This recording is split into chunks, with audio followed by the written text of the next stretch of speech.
Okay, we're going to go back into open session. Any public comment? Do we have students yet who are going to report out? Excuse me, is there an agenda? Pam, I think, has the packets. I'm wondering if we have any students yet. I think we're going to have the grown-up student report tonight and then Okay. get on track. Great, okay. I don't have a chairman's report. Unless, no, okay. Consent agenda, so it's the warrants, the out-of-state travel, and the minutes. I would love to have Patricia talk a little bit about the out-of-state travel, if we could. Is that okay? Yes. Great. Patricia and Shannon, come on down. Is there something we should share with the class? Yeah. I just had a question about, I wonder if you could kind of just tell us about the Peru trip. You want to take a... I don't know a ton about it, but I can tell a little bit. Yes.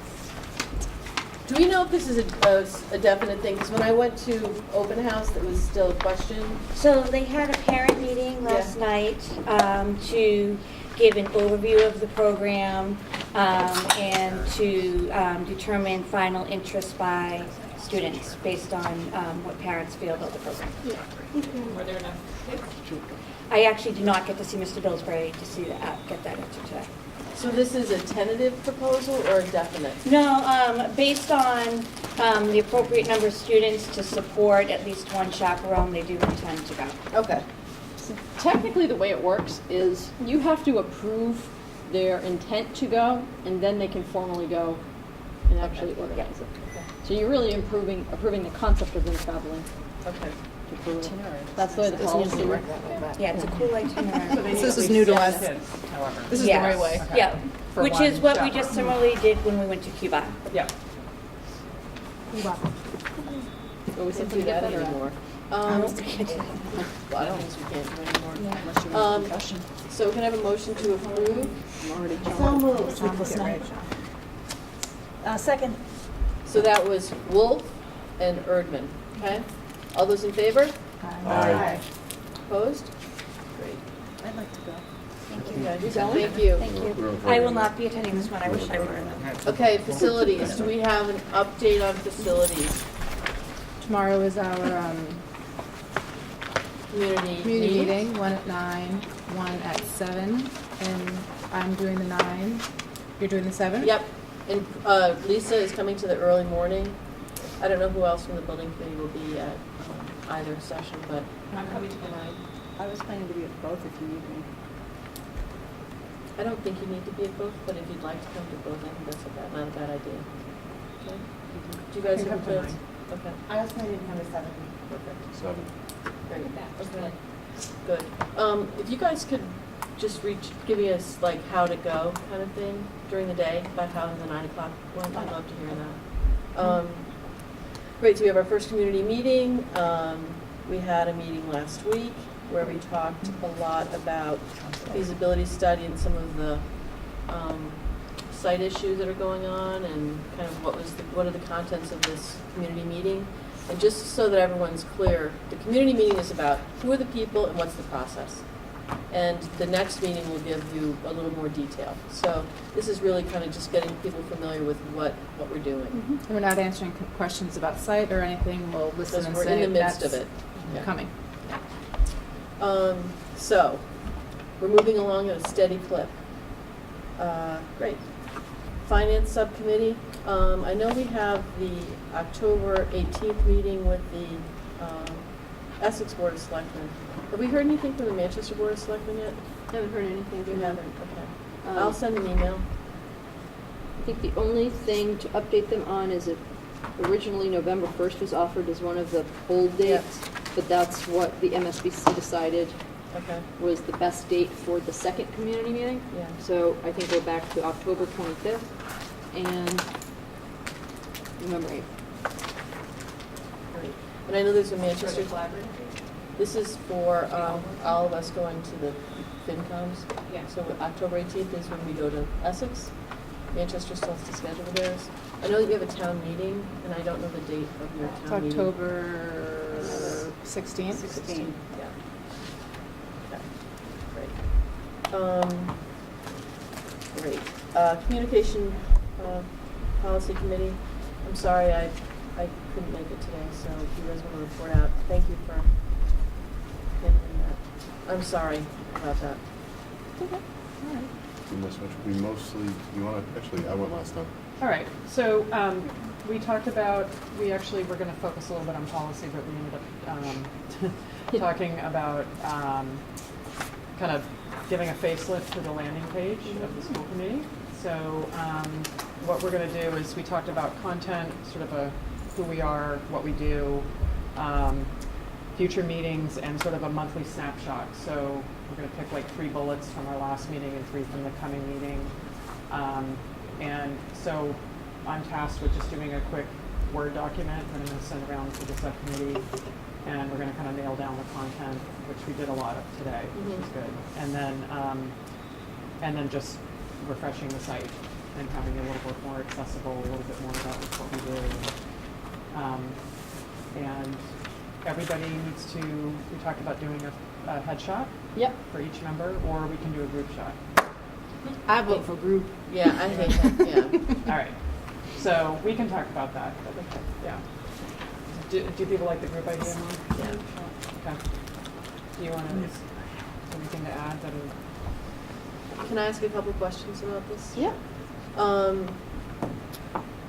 I know I had emailed folks about outreach, and I sent out a draft. I apologize, it was late, kind of like why we're trying to position the vote for November 2018. If you could send feedback to Pam, and then we'll finalize that document. I know it's rough, but at least give you kind of a sense of some of the things we need to talk to folks about in terms of why we need to go for that 2018 vote.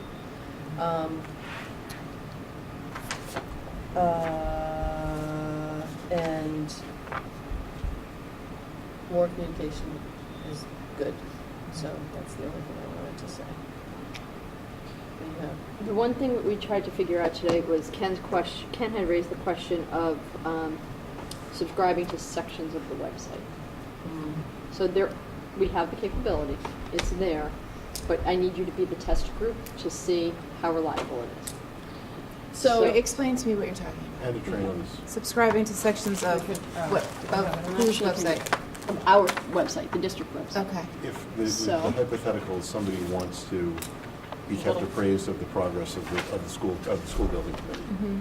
So once you are registered on the site, whether parent, student, community member, I don't even think it asks you to It's find like that. a teeny tiny little So it's like button what the right here. Board of Selectmen do. Yeah. Yeah, Or except it's Manchester. got a couple more steps. So, and I did receive actually good Manchester Board of Selectmen communication tonight that just had, and on theirs at the top, they had on ours, go to notify me is what their little thing is called. So for us, you register and then you can, I think, track and then it's manage subscriptions. Because we don't have that ability now. We do. It exists, it's just, Yeah. So our site is I wasn't able designed to to find be an academic That's why we do this. enhancement tool Yeah. and a mass communication tool for schools. So it's Sorry. set up slightly differently, and it's subscription-based. So you have to register It's on the back, too. with the site, so going to the register button in order to, and you're going to get from me, so we don't The want to go little down. cheat sheet, demo. yeah. I'm going to send you the cheat sheet. What I would like you to do is actually register, so we can test whether or not it reliably goes out to people. I registered and did not get the agenda this week. okay. But we figured out Yeah. today, it was one of the questions I didn't ask Dell. It's not really an automated notice based on the technology. It's a button we have to push to create an alert. So you're it's a pushing push, out information. not a Right. grab, which is good and bad, Yeah. because it is subject to human error. Yeah. So when we're loading up the agenda every week, if we forget to push that button, people aren't going to get their notice. And Right. that is what was happening with the last, with our last version of the website, the virtual town hall. People would sign up for a subscription, but it still relied on us to tell every piece that gets put up there to be pushed out. That was the problem with that. So can I ask a couple questions about that? Yeah. And you know, one of the things we find where I work is that you get a request that comes in from one party. There's nobody else that's asking for it. And so we end up screwing and designing a feature that doesn't get any usage, and it's significant labor to do that. And I just want to make sure that there's kind of a tipping. Sanity. Yeah, Yeah. that it's not, we're not doing something and creating a lot of work for 5 users. Yeah, but if we tell people, look, you know, you gotta come to our meetings, you gotta know what's going on, for them to know what's going on, they've gotta be able to see the agendas. But they can So- see it if they go to the site. But you, unless you're there 24 hours, unless you say, I know there's a meeting on Right. Thursday, and therefore I'm gonna check on Wednesday, Right. it becomes a very manual process on the part of the person trying to find it. What if we just post the agenda on the Facebook page that all the moms and dads will do? Then that swamps that with a lot of agendas for Finance Committee and Policy Subcommittee. What if we just post? No, just our, this agenda. Okay. this We could Isn't that even, what we're talking about? we could just make like an even, like a little one-liner that says, meeting agendas now available with the link. Well, and- You know, and Well, so- we're just- gonna have it on this little, Yeah. on the little snapshot thing we're doing. We're gonna have last week's, or last month's, you know, 2 weeks ago's minutes and next meeting's agenda. And it'll be like, click right here. So- Maybe- Just to, I'm sorry, just to Yeah. address your specific concern, when you go through this, my complaint today was, there are 12 different things that I can subscribe to on the MERSD website, and I realized after doing that, some of them are about activities my children are in. Some of them are, I'm really interested in school building committee, but I really don't care when you go to budget collaborative. Right. So it allows each user to customize the experience on their own and manage their own, what information they want to But get. it doesn't give them anything unless somebody on the other side is actually pushing the information to them? Yes. And I think that's where it maybe, Pam, to your point, it becomes discipline where, okay, I put up an agenda, I post it on the website, and I hit alert. And the minute you don't do it, and someone doesn't, do you know what I mean? Like, I Yeah, feel like that we're, one person is So, looking and for that's it. why I rate, because I cannot say that, and we are happy to do it, it's easy to click a button, but it's easy to forget to click a button. you're human. Or it's easy for, you know, Shelley to be out, somebody, the person who does it all the time isn't here, so somebody's covering for them and they don't remember to hit the button. Or Yeah. I'm doing it and I totally forgot So to hit the there's, button. so there's 2 buttons at the So- bottom. Weird that there's not like an I feel automatic. fine with you. Right. Well, at the bottom of the page, there's a save, notify, and a cancel button, I'm guessing? When you Yeah. finish your edits? So I don't think Yeah. managing agendas, minutes, and reports and presentations for school committee is going to be a huge problem. And we may decide that maybe it's just agendas and minutes, or maybe it's just agendas, or we can decide what gets the push out. My concern is once if people start subscribing to certain sections, like school committee and building committee, they can also subscribe to different aspects of the middle school page or the high school page. So we would have to train almost every individual to know to create an alert in case somebody has subscribed for it. So we can handle it at one level, and maybe that's where we just keep it at the high level. But how do we message and just make sure people are clear on what's going to get pushed, what's subscribable, what's not? As- I I don't know think how to just as manage long that as yet. we're diligent about having the items posted on the website so people can access it if they want. Yep. I mean, I am very interested in at least with everything going on, I go to the Board of Selectmen all the time and I go to the FinCom. They have that feature and I get agendas like that are from 2 weeks ago. Yep. So just speaking to your point, so now I'm kind of like, I have to be proactive and go and look for it myself.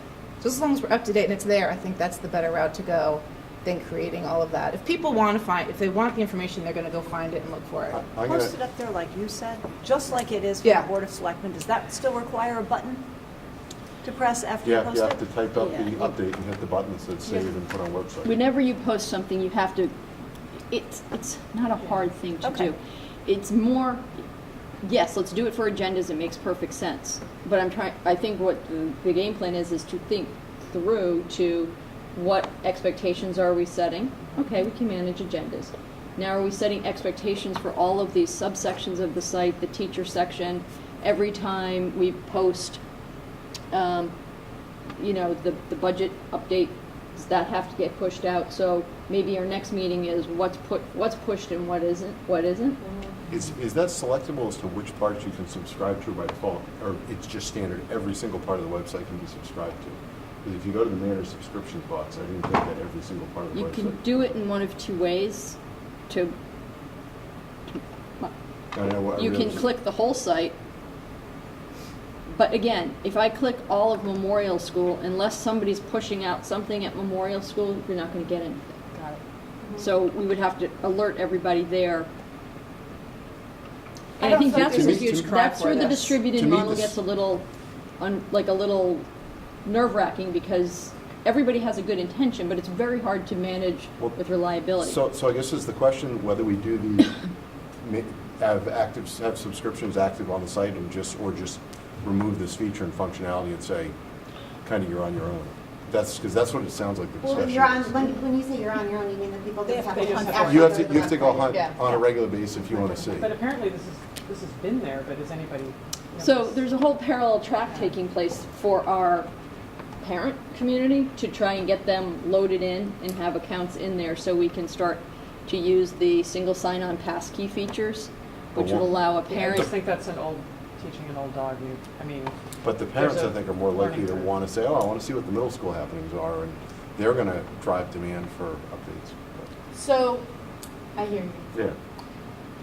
I know that what we're trying to do is, I feel like we got a big slice. We want to bite off what we can, what we can handle. I think that the emphasis was, let's make sure that the principal newsletters are structured in such a way that it's grabbable information, and I think I see that, at least from Patricia's stuff, which is, here are the dates you need to remember. It's at the top of the thing, and I can, I don't have to read the whole thing. So I'm I think wondering now if- we're going way low, because that's Tricia's thing Yeah. to manage, like how high school communications is gonna Yeah. run, or Joanne's thing to manage. What we're working on right now is how's the school committee going to manage its communications? So let's keep it the top Yep. level, and then Yeah, I mean- maybe we can model some things out. Can we talk about this more Yeah. and come And I back? will make Yeah. the plug in open session. We do not have a dedicated webmaster who's Yeah. taking care of this on a daily basis, nor do we have anybody dedicated to communications and Yeah. standardization and helping people come up with a replicable format and Yeah. making sure that if we're both trying to get each other's stuff pushed out and sharing, that we don't make a mistake on one. And, Yeah. I think it's coming from trying to get the word out, but having no one keeper of all of the information. Okay. So.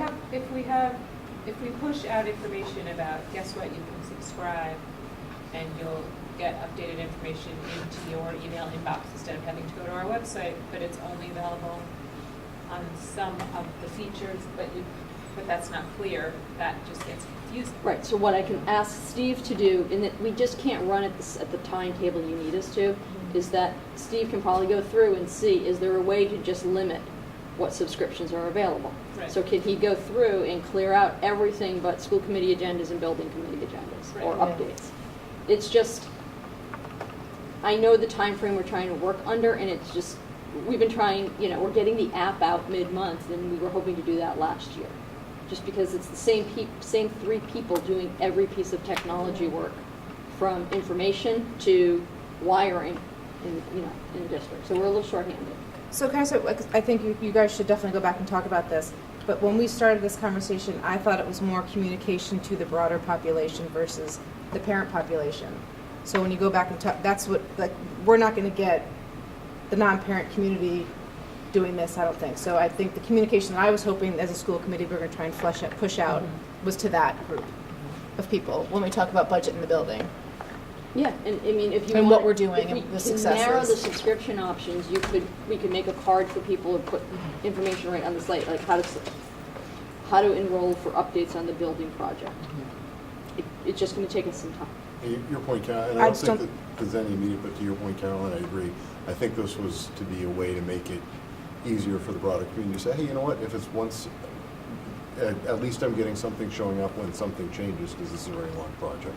We talked that this is a way to create a mailing list of people that expressed interest over the course of the several years this will be, that accrues with time and makes it an easy conduit to reach people with interest.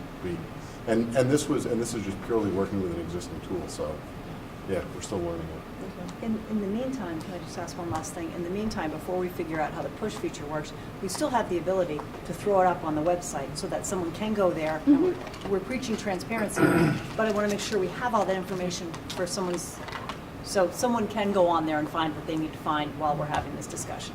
Okay. Yeah. And just for whatever it's worth, I'm an advocate still for the newspaper, what the Board of Selectmen of Manchester, that kind of stuff for the Yeah. broader community. I'm not a huge advocate for Yeah. this to get that messaging out. Just my opinion. I just worry that it's another thing we're asking folks to do, and it's,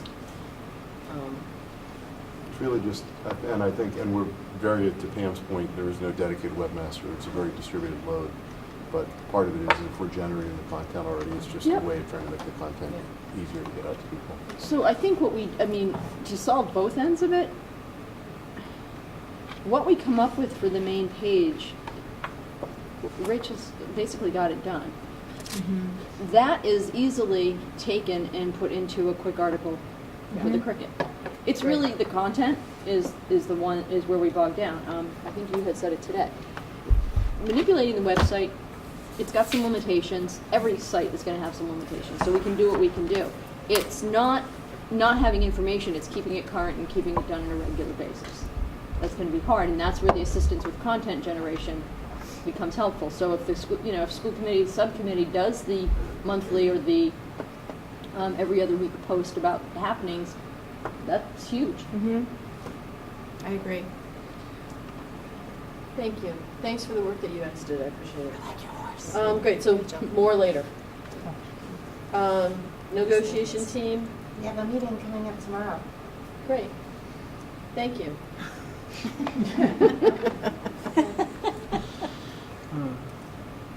Superintendent's report. Can we go right to the? Oh, I don't know. I'd like to talk about a lot of other things. Well, you've already captured my key announcement, which is a reminder that tomorrow is our community meeting at 9 and 4 at Memorial School. Also a reminder, so once the October 4th announcement comes out of your email box, you're going to be really bothered by more announcements about the Elizabeth Englander Cyber Safety Night coming up on the 19th. We're really hoping that we get parent turnout to match the concern that seems to be raised by some folks lately. And then October 26th, newly added, is the How Am I Different? Conversations that encourage and empower children with disabilities. Our own Dr. Knoyer will be conducting the seminar that night for parents. That's great. That's new. Is it only parents or kids too? I think it's aimed at parents, but I will double check that. It was new to my inbox. And Nice. it's on the parent ed page. That's great. I saw that here. Two Okay, other so we things. can advertise those. They're already, when you get your weekly, it's going to be right in the headlines. Perfect. Thank you so much. That came straight out of the Student Services Department. Great. They usually do 2 or 3 events per year. And then just updates, we are well underway with our ruler training. It was very inspiring. Trish and Joanne both did a fantastic job on their training with their train the trainer model. The teachers did a great job. I was just really excited to see everybody buying in, and I think we're on a good path forward. And then Friday. Can I Yeah. speak to that a little bit? I went to the Essex PTO meeting last night, Yep. and there was a teacher, a special ed teacher there, and this came up, and she was so great about how she talked about this, and kind of really differentiated it from PBIS, which we had talked to Jennifer about 2 weeks ago, and ruler, and kind of where they fall and how they help students and how they're working together. So it was a really great conversation, and it was really great that she showed up, because it's rare that we get a teacher to show up to PTO, and they have all signed up for every month, so that there will be a teacher rep there. It was Nice. and it was really great to speak to some of the questions that parents had about what's happening in the school. So it I'm was- sure that both Joanne and Trish will probably talk a little bit more about it, but what's really neat is we're at the level where teachers are trying to apply these concepts to their own collegial development. Yeah. So it's trying to understand it for oneself before you can impart it to someone else and Yeah. develop a culture amongst yourselves that's going to be a good model for Yeah. this. It's really, Thank really you great. for sharing the video. It was really good. He is awesome. He's just fantastic. And our hope is to have him back, if not late spring, very early next fall, to kick off the student component of this. And then our annual Reaching All Learners PD Day is in the fall this year, not the midwinter. It's this Friday, so your kids will be home with you. Yay. But the morning may be of interest to you. Our keynote's Robert Brooks, not David Brooks, but Robert Brooks. Not Mel either. He is going to speak about raising resilient children. I think he's always entertaining and kind of spot on in his advice. And then if you're interested in staying the morning, I'll send you the menu. We've got some great workshops going. Remember, they're for teachers, by teachers. Julie's going to be doing, I'm dying to see her drop-in curriculum alignment, bring your materials. She was working like a fiend today to get organized. So we're going to have everything from curriculum alignment to some thoughts on social emotional learning, to understanding disabilities, and of course, what is it, the deli? What do they, so basically Dell's going to do a drop-in for Google and other tech tools, and I don't know how they came up with the title, but it's kind I of love cute. that. Yeah. Clever. Yeah. So, and then in the afternoon, everybody's going to break back into school-based groups, and like one group's going to continue to work on some ruler pieces, others are going to do things that are more high priority for their buildings. And that's it. So let's bring on the principals. Sure. Did you have something else that you guys wanted to do tonight? No? They wanted to spend the evening with us. Yes. So Everybody wants to spend the evening with us. the chair can decide who goes first. Oh, come on. I'm not doing that. Let them fight it out. Well, I want to get going, so I'll defer to Tricia. I'll go. Okay. I just want to. We're going to work here together. Do you want me to- I would have liked to Come have on seen over. Oh, the middle school's up there, so sorry. I can slide. Look, the high school's up just as easily. There you go. We can make you arm wrestle for it on I camera. want to see the rock, paper, scissors. Yeah, do that. Do it, rock, paper, scissors. Oh, I don't need this then.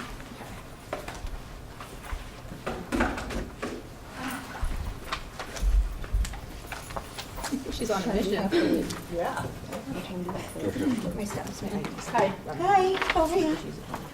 Okay, that's what we do. Some of this you've heard before, so I'm going to highlight mainly the things that are maybe newer to you. And so in terms of the whole child, I think we've done a lot of work with guidance, and I think you've heard a lot about that, and we continue that work. I focused on the last two items, was our implementation of the U-Block last year, which you've also heard a lot about, but that time in the day to provide students to be able to go get extra help, either have downtime, do homework, kind of use it in a manner that fits them best. And this year also, a teacher can require a student to come to their U-Block if they have, if they're not doing well in their class, which was not something we had in place last year. So in terms of really focusing on the whole child, it's giving just that breath in the day and that opportunity for extra help. And then also last year we researched and worked on the development of what we call the Bridge program, which we're implementing this year. The Bridge program is kind of a separate, could say program, but I'm not sure that's the best word for it. So if a student is out on a hospitalization, maybe it was a social emotional hospitalization, maybe they broke their foot, maybe they had a concussion, and they were out of school for over five days or more, and they're transitioning back. We can use the Bridge program to help them to transition back to class. In the past, we would just say, oh, you missed 5 days of school? Just go back, you'll be fine. And oftentimes kids get very overwhelmed with the amount of work or just even managing how to figure out what work to do. So what the Bridge program does, it gives them a space to go to kind of organize that work. There's a meeting 2 weeks after their return to see their progress. For kids that maybe are school avoidant, it's a place where they can go. There's a social worker attached to the program, so there's opportunity for some counseling, and the goal is to increase their time in class while decreasing their time in the program. And the program's set for, at the most, to be about a 12 to 13 week program. For some kids, it may only be a 4 or 5 day program. But again, it's that opportunity. It has It's a space that has 2 rooms, a quieter room that can be used for counseling and phone calls if we need to be calling out to therapists or other wraparound services, and then a more academic room next to it. How many So, teachers are in that? it's kind of staffed by committee currently. We have a special ed teacher that comes in and out. We have a TA that comes in and out, and we have a counselor that goes in and out. So there's always an adult in the room, but it depends on their schedules during the day. Let's let you just keep going. And- Yeah. That's okay. So our accomplishments on student achievement was the implementation of our new bell schedule. We did a lot of professional development last year, focused on student-centered learning. We had brought in Deb Merriam, who really energized the teachers to kind of look at their practice and focus more on skill development and depth and content rather than breadth. We've continued our review of all of our curriculum and mapping in Aspen. We implemented our new grade 12 electives, which was a huge success. And actually on Friday, our English department will be presenting on the development of authentic curriculum. Like, they created it. There's no program, just from soup to nuts. So they'll be presenting on that. We had some pretty good scores, not that we're all about our scores, but our MCAS, PISA, and AP scores were strong. And I'm more proud of that we were a Department of Education commendation school, which says that our subgroups, such as our free reduced lunch, ELL, and special ed kids, made tremendous growth gains while also maintaining high scores. We like to see that too. Yeah, that's a huge one. And PISA is quite an accomplishment. the PISA is also accomplishment. That's a randomly selected group of kids that took part in that. In terms of our climate, I think our bell schedule, our teachers continue, I love the bell schedule, and the kids keep talking about that. As you know, we did have another bell schedule we hoped to move to. We realize now that's probably not going to happen in terms of ability to staff it appropriately. Sorry, I said I wasn't going to interrupt, That's okay. but bell schedule, can you be more specific about, it's not about the bells, it's about the length of, It's about the length of the period. So now we have a 59-minute block during the day. Kids enroll in 7 periods, but only 5 meet per day, 2 drop, and we also have a 45-minute directed study in the middle of the day tied to lunch. So And it that's kind the of, power block. and that's Or the the power U-block. block, or the U-block. Yeah.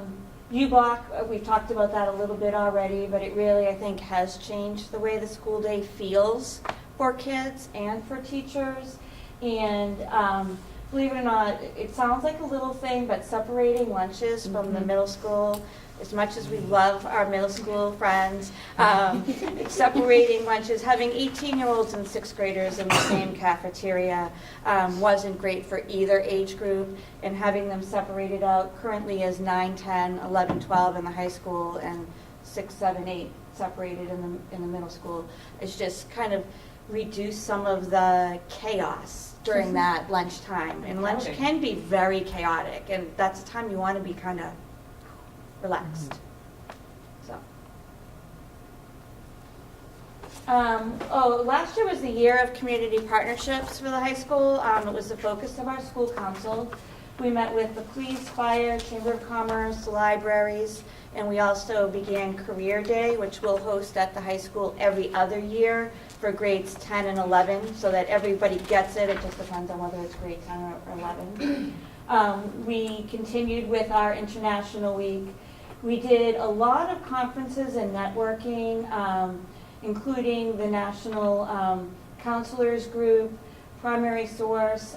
We have a number, one thing I should highlight, and I don't think we highlight enough, is we have a number of AP readers.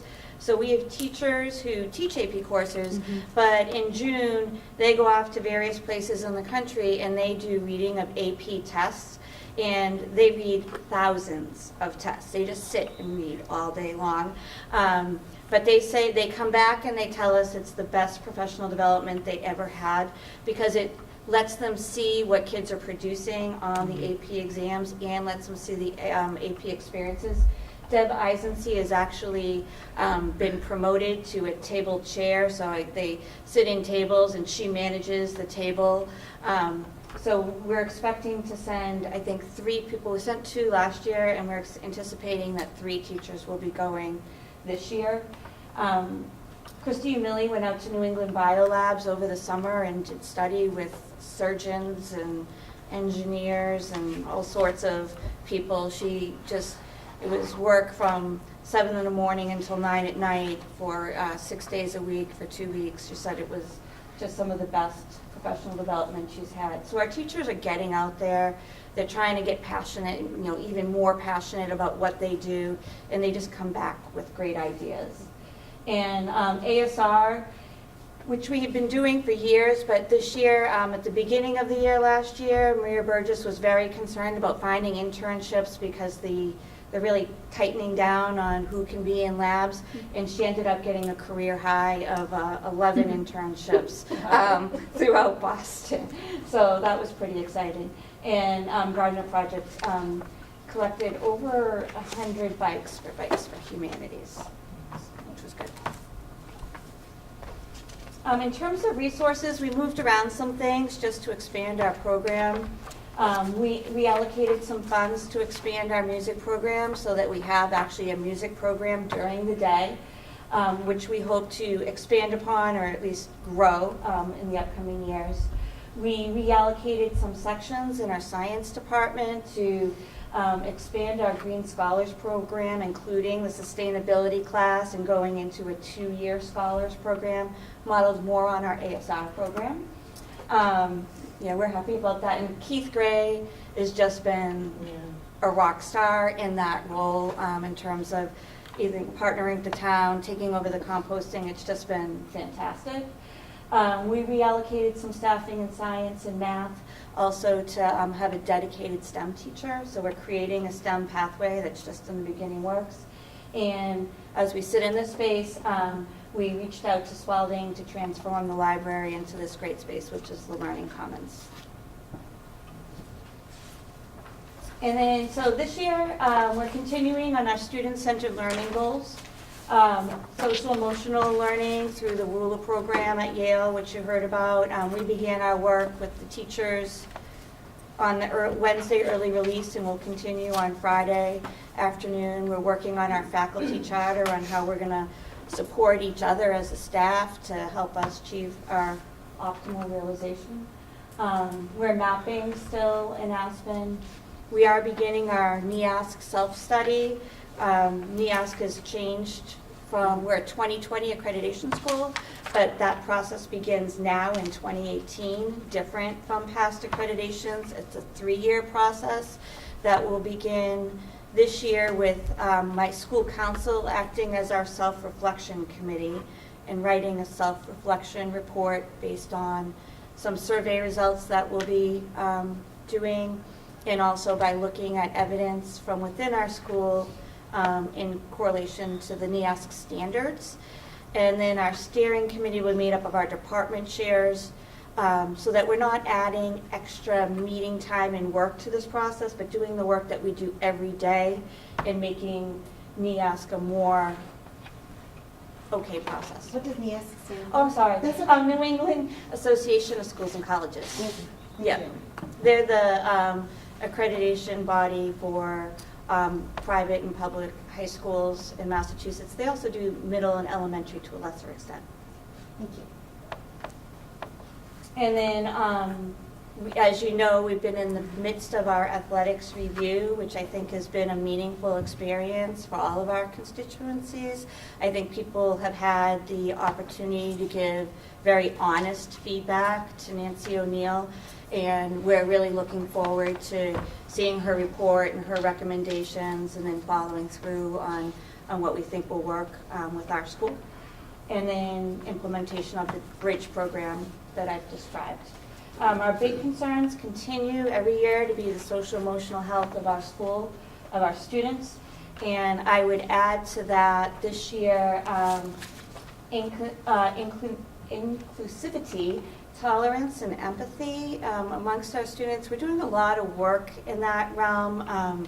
We have sent kids out to Online for Good, which was a Through the Mark program, which is Elizabeth Englander and WGBH. They did a program that's kind of anti-bullying, but also online presence. We're on the wait list with the Anti-Defamation League to partner with the World of Difference, their World of Difference program. We're having a lot of conversations in our classroom with Pam's provided the opportunity for teachers to take place in a Facing History in Ourselves program that's coming up. So we just feel the need to, we have a very strong school climate, but I think we have the opportunity to make it stronger by helping our kids, understand kindness. I went through that really fast. I like it. Sorry, I know. So can we start over here and go around the circle? Sure. Anything? Sure. And this is, more just of a comment. Yep. About the social emotional for our kids. I know that, was it last year, maybe even the year before, we were talking about not really having all of our kids, not all the kids, but kids do more than like 5 AP courses at once. And I did hear a lot of chatter from parents this summer that their kids were recommended for way too many, and they're kind of saying, I'm taking a step back. They must know my kids really well.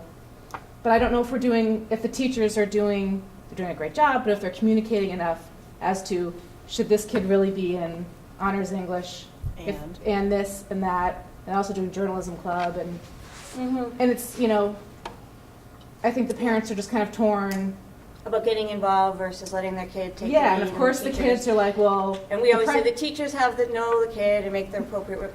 And I think we could do a better job of having that communication or having the guidance counselors look at that schedule. So when it comes to AP courses, the way our program of studies is written, if a student is going to take more than 3 AP courses, then they're supposed to go through an override process to have those conversations. It shouldn't be an automatic. It doesn't seem like that's But I'm not sure, and I agree with you, I'm not sure that we're, But, I had to sign an override. It does happen. well, it didn't happen for, I can tell you, we can talk later, 3 parents of well, there's a rising kids this year. difference between AP courses and the honors courses. So the policies for the AP courses, which I think the counselors have been very strong with, I think though, when we come from the middle school into the high school and then even from 9 to 10 and 10 to 11, that there isn't a lot of conversation between the teachers about recommending everybody for all honors courses. Yes, I probably misspoke. And so that's probably where I think we've done a good job closing the gap on the AP, but I'm not sure we've done it as well in having those conversations on the honors. Guidance, but guidance should also oversee that with, does the child have have too many honors courses? And then guidance would also know, well, they're also doing debate, and they also do a sport. So that's, I feel like, something the guidance should have a 30,000-foot view of. They do have, they meet with each student in the spring and have those conversations, but I think maybe we could do more talking about the balance. And it is hard because we have driven kids that And we've driven wanted parents, to. and I get that. They push back, so but it's working that balance, and I think it's just more something that we need to talk about. But I think we have done well with the AP override piece and having that conversation. I did, I misspoke. I meant the No, honors. it's okay. Yep. So, but other than that, it looked fabulous. Thank you. Thank you. Okay. I have a couple of just smaller questions. So the Bridge program, is that something proprietary that we created, or is that modeled on? No, sorry, I should have said that. So it's modeled after the Bright program, which comes out of Brighton High School.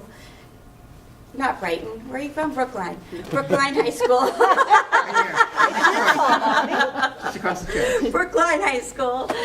So Brookline created this program years past, and they've now kind of gone out and they do presentations to different schools. It's been implemented at Concord Carlisle and Weston and Swampscott. We visited Swampscott.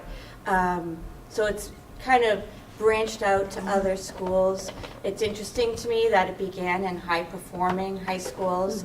And the kids that we met with that had been in the program, talked about just how it was a lifesaver to them. It kept them in school. It kept them moving forward. And even already this year, we're seeing impact on students. I think it's a great idea, It's a and we great talk idea, about yeah. the social Really good. emotional piece. You know, if you have a social emotional issue, a concussion, like you said, something, I mean, something like that can turn into a larger social Can turn emotional into- piece when the kid comes back, and, you know, I'm preaching to the choir. Anyway, I think it's a great idea, so One thank thing you. I will say is this is our first year, so we are working on it, and we've been working on our entrance and exit criteria and kind of all the supports that go with it. And a little bit we're, you know, kind of building the Yeah. plane while we fly it. I hate that analogy, but we are doing that a little bit. But I think the crew we have working on it are talented and dedicated, so. So, great, thank you for And that. there's a couple of kids that I know that are using it, and the parents are really, really, really appreciative. That's good. And That's are great. speaking, Yeah. I mean, they're just volumes as to how great it is for their children, so. That's good. Doing a good Yeah, job. that's And good. at the same time, U-Block is helping everybody. Yeah, Yeah. yeah, you that, lost I it. mean, everybody loves that. So one last quick question, the athletics review. I attended Yes. that the other night. Won't go into detail, but I've been asked several times if the results are going to be publicized, some sort of public forum. How are those suggestions or recommendations going to be implemented? And So my understanding is that Nancy will do a presentation here to you guys in Oh, public okay. forum. Okay. I think that's right, but I'm pretty I'm sure. sorry. Nancy's going to do a presentation here. I'm looking at the schedule. Okay, great. And then following that, we will make that public, and then we'll have to strategize our action steps on places that we feel as though we can make the improvements. So, Okay, great. There was a lot of feedback on that. as yeah, Nancy I'm sure, said. and that's good. That's Yeah. what we want to hear. I mean, I think we have strong athletic teams out on the field. I think we have strong coaches currently out on the fields with the kids, but there are other miscellaneous pieces around it Yeah. that we, you know, could probably. Just one editorial I'll say for the camera. We have an athletics review, and we have 20, 25 parents show up. We do a curriculum review. Crickets. That's too bad. So the original schedule had Nancy coming in either after at a meeting after our tentative budget hearing, so maybe if we have the meeting in December, sometimes we have if needed, but I think the original date was the beginning of January, like you said. So whatever I scratched onto my draft. January 9th, Okay. yeah. So So it it's either wasn't a going to be the full- first after the first of the year, or if we can get it in December, depending on her schedule. Yeah, I mean, the first meeting in January, we really aren't usually able to talk about budget because there's been a break and we're doing some work. So that seems to be a meaty thing, so maybe we should have it in January? Well, it fits because I think that's also the program of studies night, Yeah, so okay, we have everybody here that we need, great. Okay. so Okay. we'll Thank work you. with her on that. So, great job, Tricia. Thank you. Thank you. I'll keep it brief. You know, great job on all these. This was, he hit a lot of points. The question, I guess, one thing when you add the area concerning the inclusivity, tolerance, and empathy, I know that I'm like, joy, social media, it seems like that's are there things that triggered that, or how are you finding social media is each grade that's coming up from the middle school, I imagine, as it seems that phones and technology are going younger and younger, are you seeing that the high schoolers they've got the bugs worked out of it there, or are they still needing guidance around some of these issues? I think everybody needs guidance around use of social media.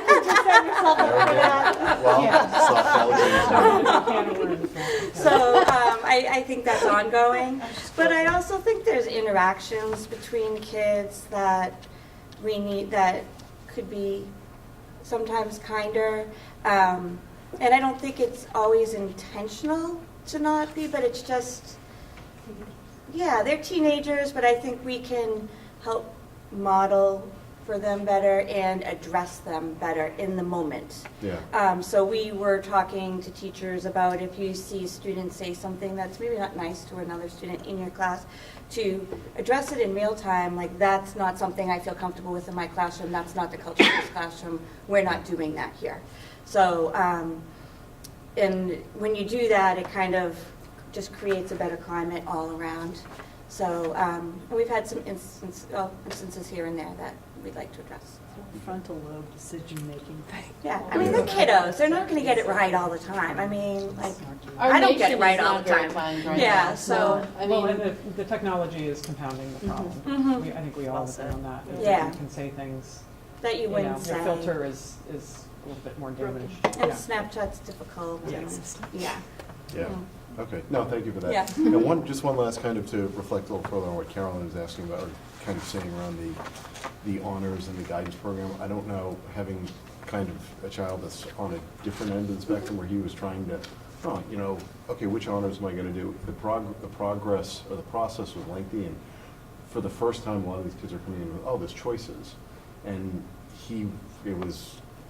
our experience was, do this, and then a month later, he's, I haven't gotten any response, and so it was good. I'm like, okay, this is good training for college, for high school and college, self-advocacy, but that So just. last year, we moved off, we made a change with the upcoming freshmen that we didn't do overrides until June, and I kind of feel like that was a mistake, because we didn't get through them all, and as a result, I ended up with a pile of them on my desk in the summer, Okay. and You saw- I so shouldn't you be saw the that, first. yeah. I shouldn't be the first line of the conversation. It should be teachers and guidance counselors.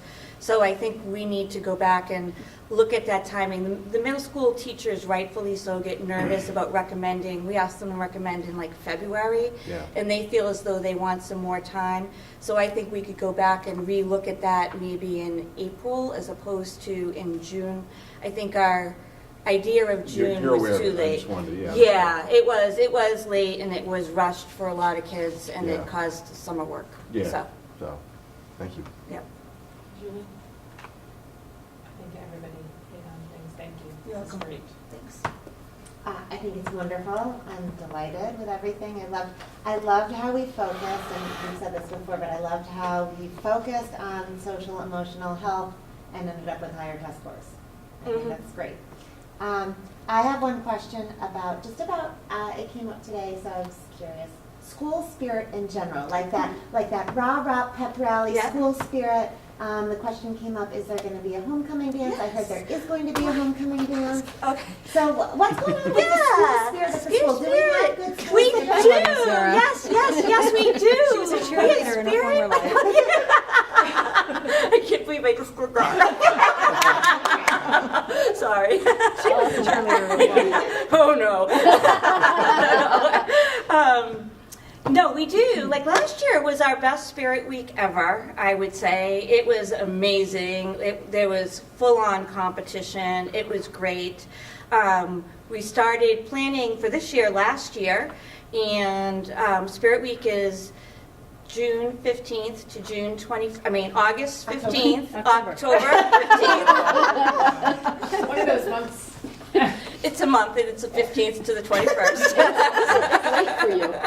It's October. I got all in the spirit thing. So it's in October, and it will. They're considering. So Student Council runs Spirit Week. I need to be clear on that. It's not me and Paul running Spirit Week. It's the Student Council. It's run by the kids, and they are led by Ms. Donnelly. Unfortunately, Ms. Donnelly was out of school for a week for personal reasons that were very unfortunate. She's back in school now, so they got a little behind, which actually everybody is supporting her and those kids, the kids around that. We're talking about, they're throwing up a few ideas. One was starting on Sunday with a pancake breakfast, followed by hall decorating on Sunday, so we open school on Monday with the halls decorated.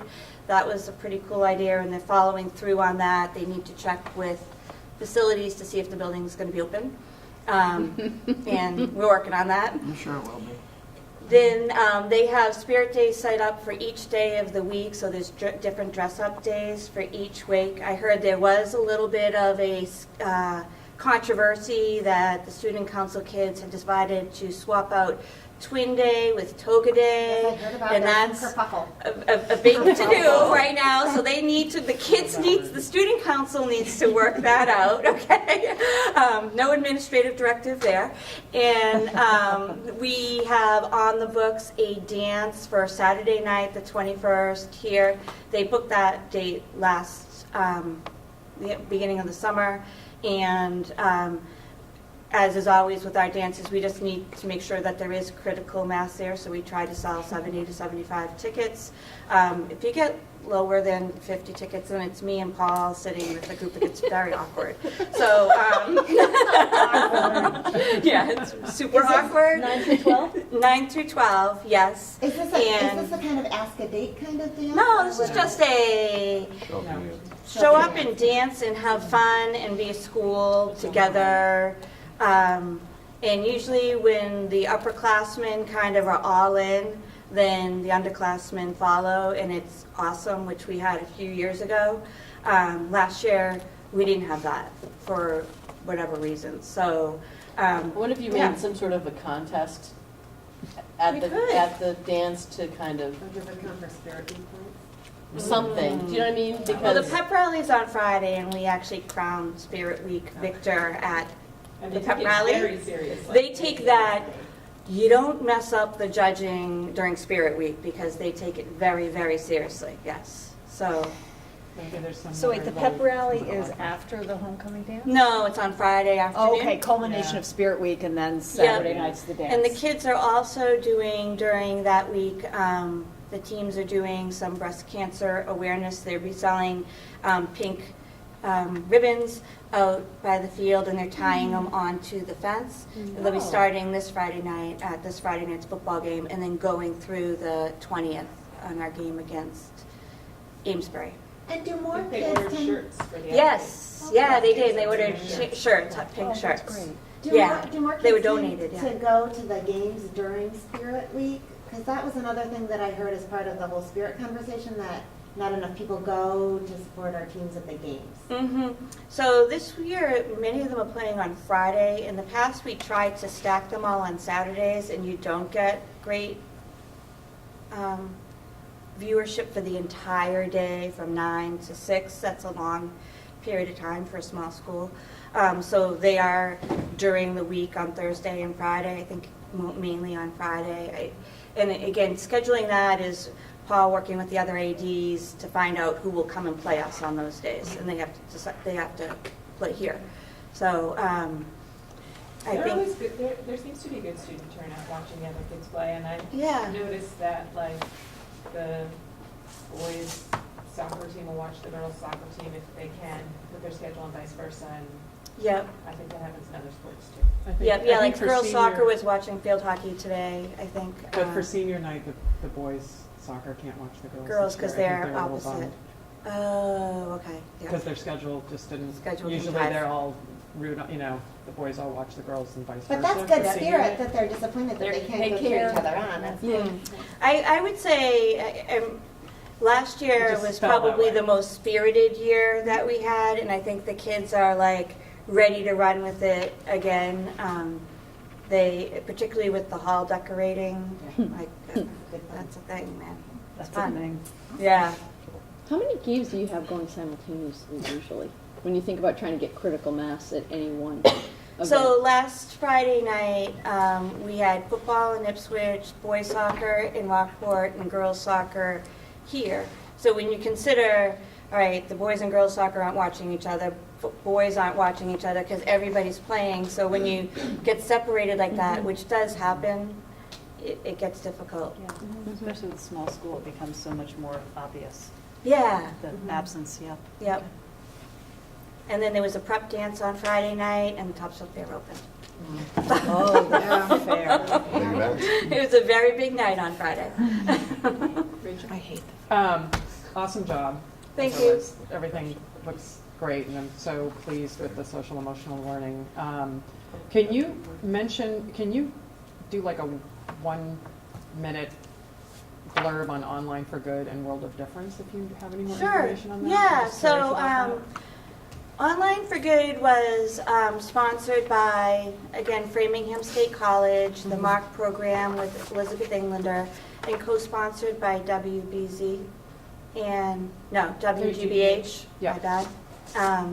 And we sent 4 students, which is all we could send, was 4 students and a teacher, where they had speakers, breakout groups. You could partner with other schools to kind of talk about anti-bullying, better online presence, and our kids are to make a PSA that will kind of come, they'll be posting, and different groups will be viewing sometime, I think I want to say February, but I might be making that month up as well. Sorry. And then A World of Difference is by the Anti-Defamation League. They hold a conference in April that we're hoping to attend, which brings schools together to talk about issues around tolerance and acceptance and inclusivity in schools. They also do a trained students program, so that's what A World of Difference is that they would send a member of their team out here to train about 25 of our students, kind of in a train-the-trainer model on kids working with kids, implementing programs either in classrooms or in other time periods of the day to promote the idea of kind of empathy, tolerance, inclusivity. Great. That all sounds really good. Yeah. And kind of a random thing, are we going to ever bring Memo back? So it's fun. Memo's been interesting. Caroline App runs that through her class, Yeah. and she keeps it keeps evolving a little Okay. bit. So she's also working on the yearbook right now, and she's working on video graphic design. So it's kind of gone around in circles, Okay. but it all kind of focuses on where her drive is at the time. Okay. Yeah. Okay, great, thank you so Yeah. much. You're welcome. What is the acronym again? Manchester-Essex? Memo stands for something. It's sort of an online magazine, I guess. Yeah, is a good way to put it. multimedia. Multimedia, Online. online, something Okay. like that. Let's go with that. Like, yeah. Sounds good. I do at one point. Or October. Or just Yeah. October. Yeah. May and October. That's all I got. Thank you. No, me. Okay. So, I liked this presentation because I thought it was very succinct and meaty. I love bullets. Be careful. how you say Yeah. that. I mean, I do, it's Please. just, to me, it's just like, it's all there. The other thing is, you've done so much. I can't believe you get as much done as you've been able to get done, and it works. And I think you're really responsive when people reach out to you. You seem to solve problems and then move on. And I love that about you, because it's just, I can reach out to you and I feel like, yep, done, that took care of it. So I really appreciate that. I wonder if you can tell us a little bit about, how do we know that the U Block is having a positive academic impact? I think at some point, maybe we should kind of survey everybody, Yeah. but we're going to be doing the NIAS surveys, and it might come out in that as it is. Okay.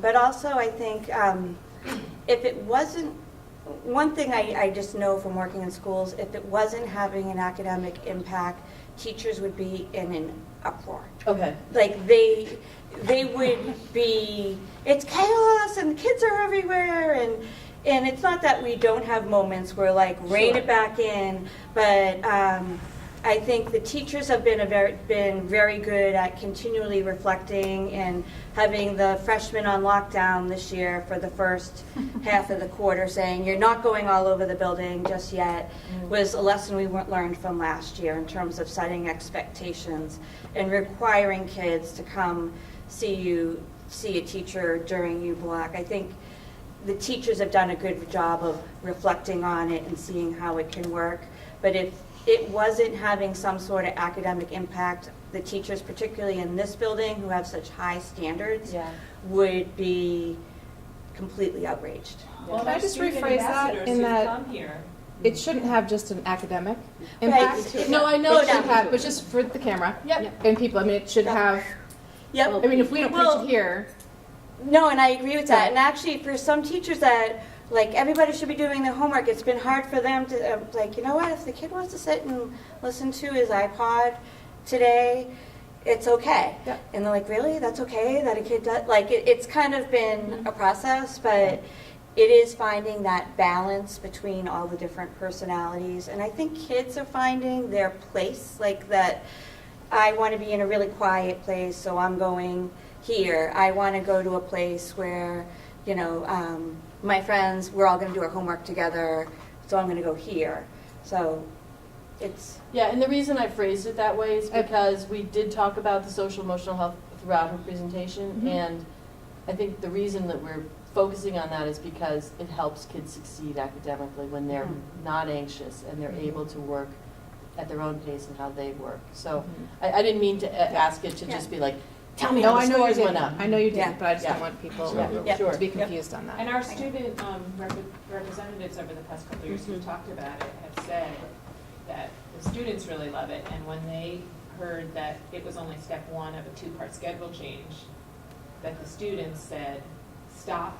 We like this schedule. Mhm. And U-Block was a big part of it. Like, we feel like we have the time to catch up in the day, it's, you know, built in time to do work, stress reliever. I know how important it is to my kid because occasionally their U-Block is taken away, like on a half day maybe. Oh, yeah, yep. And there is a lot of disgruntlement in my house over that. The So- whole afternoon if you Just one other You thing. don't want a Yes. half day of school anymore. You're very self-critical. You're always kind of saying, is this working? And you always ask questions about, you always ask, is this working? What do I need to do better? And I really appreciate that because I always, you know, it's like, what is that growth mindset kind of thing? Not very good at Growth that. mindset. I want to get better. But that's really laudable. So I want you to know that I really appreciate that. And Now I'm really give yourself a uncomfortable. I break. want to go away. No, but like, Making I think We'll find out later. but give yourself a break because don't block. I think you're doing a fantastic job, thank and you. I'm really impressed. And I think you should listen to your iPod during your block. Yeah. I listen to Maddie in the morning. yeah, it's. That's your stress reliever. I think you're wonderful. So Oh, thank you. great. Thank you very much. Great, thank you. Great Thank you all. job. Thank you all Thank for you. everything you support in the high school, all of our programs, our travel, all of it, everything. It's very much appreciated, and I'm very fortunate to work here, so thank Well, you. it's over. You're making it happen. Okay, Yeah. we're done. Well, Thank and you you. have a long lens on this, and the high school really has been transformed into a very different place than it was 5 years ago. Yeah, and And it's it's a some very incredible culture work that's been done. Yeah, It's and I think an the- amazing turnaround. Well, what's great is that we don't ever stop. No. We're always saying, how can we do better? And that, to me, is the most healthy way of looking at it, so that it's not like we did that, we're done. We're always looking at how do we do things better, and there's not I don't think that ever there is a blame. It's okay, let's learn from the thing that we may need to do better. And I think that comes from the top. And I think teachers feel very supported, and it's a really good culture for everybody. And I think it's a So- good Fun place. transition because the middle school's at the beginning stages, where the high school was when Has Tricia had- got there. Yeah. Great. Great, Thank you all. Thank you very, very much. Good Appreciate it. night. Night. I'm going to stay with my colleague. Are you sure? Go. Listen to that. Are you sure? Okay. I know, really, that wasn't even like a. Well said. I don't know what to do now. And I just want to say, I love having Tricia across the hall. I bet you do. Yeah, she's a great partner. It's really good. If I could, I would. It's very interesting. Sick but needy. I'll try to be succinct but meaty. I'm meaty every day. Oh, sorry, That's okay. shirking my responsibility. Good evening, everyone. So I thought I'd start with a quick overview of what the goals were last year, and I have to say, having it be my first year last year, I was springboarding a little bit off of some of the work that Steve had done, so some of the goals are maybe need a little bit more reworking, but in general, they're pretty good. So the main goal was to bring in the New England League of Middle Schools and have them perform their assessment and give us the results, and we put a committee together and did all that, and then we needed to take the work from that assessment, leverage it to do ongoing PD and work within the school. Part of the work was scheduling work that we were looking at in the winter, And this third bullet is the one that I want to reword a little bit. So the increased focus on PBIS. PBIS is more of a focus at the elementary schools. It was a big focus in the middle school that I came from in Gloucester. Didn't really know what we would do with it here, but wanted to acknowledge it on behalf of Steve and some of the work that he had done. But I can talk more about that later. Looking at social emotional learning and universal design for learning, and hoping that the NELMS assessment would sort of uncover the need for all of these things. And then continuing to explore opportunities to innovate with the faculty and the staff. So that was the overarching goals that we ended last year with, or began this year with, I should say. So, overview of accomplishments from a whole child standpoint. The NELMS assessment was completed in January, and we developed a new schedule at that time. We had a workshop that the scheduling committee went to. We came back and went over it with teachers, developed another committee with teachers, and really got in there. The math teachers wanted at it, and they wanted to figure out, is there another way we can work things? So we spent a sleeve roll-up afternoon looking at the schedule, and finally came up with the schedule that we're working on this year, and that was ratified in the contract in May. That new schedule, the features of that new schedule were to incorporate ME block, ME standing for Manchester-Essex, not for me, egocentric me, even though that is what 11 to 14-year-olds are. So we put a ME block in, modeled after the U block at the high school. It's a half an hour every day from 12 to 12:30. And I wanted to use every available adult in the building so we could have those ME groups as small as possible, in hopes that this will eventually evolve into something more like a authentic middle school advisory group, which we can talk about more later if you have questions on that. So it turned into 32 ME blocks across the school. The sizes range from 7 to 16 students, and the reason there's that range is because of space. Some of the ME block groups, I had to double them up, so every pod in the school has 2 ME blocks in it. So rather than having 32 kids in the pod, we have 14 of them in one space, but students are responsible, or teachers are responsible for an individual group. We also broke out lunches, so rather than having 7th, 8th grade eat together, we have now 3 separate lunches, 6, 7, and 8, and we added an end-of-day homeroom for 6th grade. So these things have all been implemented this year, and I'll be able to report back next year at this time on the success of them and where we're going to tweak and rework things. We also did some grade-specific changes in the schedule where we increased the community building focus in the 6th grade. So this year, the 6th grade team is really slowing down a lot, bringing the kids in, doing a lot more activities around who am I, who are we, how can we acknowledge each other's strengths, how can we support each other. They're doing a lot of activities in the pod to really build that community. They'll be doing some activities in the year. They're going to Bodeborg, I think it's called, in Waltham. They're going to take the kids for that, which is practice in teamwork and leadership, and it's kind of like an escape room, but it's a little bit more adventurous and different. They will also be doing cooking up culture at the 6th grade, and they're looking at going to possibly climb Mount Major. So adding a lot more things into the 6th grade community this year, and we'll be able to look at the effects next year. We created Middle School Academy at the 6th grade, which is all you need to know and be able to do to be successful in middle school kind of a class. It has a 3-pronged approach: social, emotional, digital, and citizen literacy, so to speak. So that's class is going well so far. All of my information on this so far is anecdotal, and I'll have more data on it next year. 7th grade will be piloting student-led conferences that will kick off either in December or January. I can get into specifics about that later if you're curious. And then in the 8th grade, we return to the one-team structure, and we increase the in-class support through a teaching fellow at Endicott, from Endicott, and a teaching assistant. And that seems to be going well, too. Extracurricular improvements last year, we added a Spirit Week, March Madness Week that we did and we'll do again this year.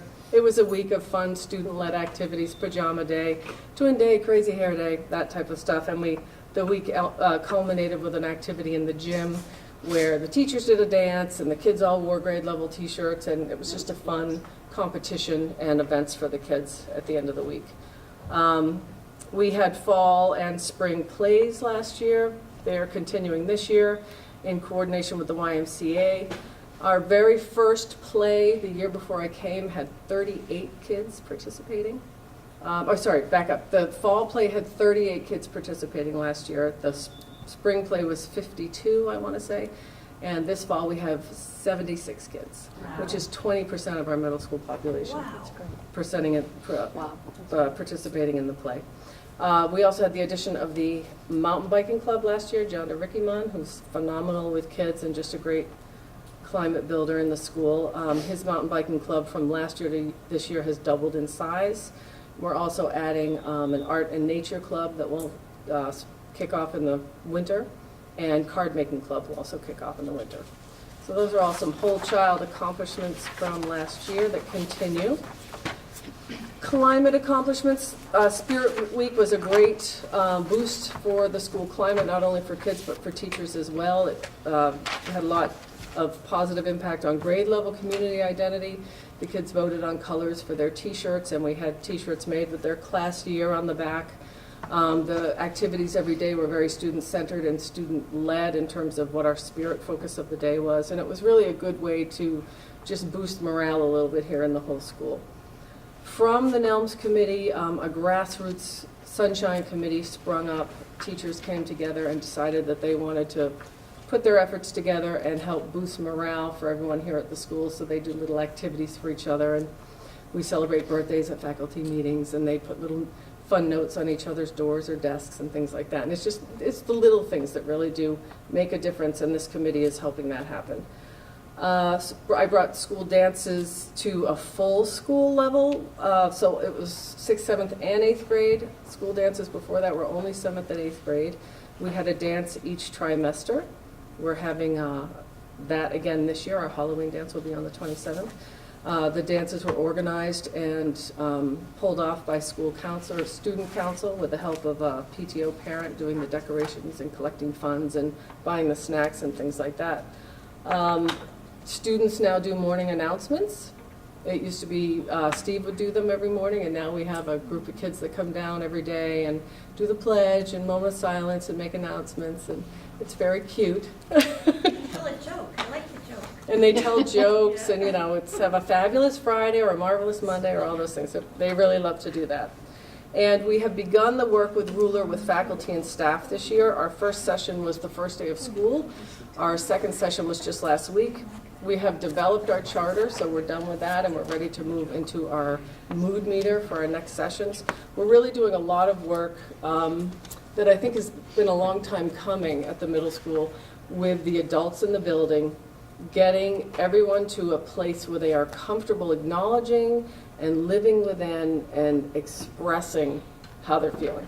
And that's awkward for some people. It's not in some people's wheelhouses, and so there's a little bit of a shift happening where that's concerned, and I think that will continue as we continue to do the work throughout the year.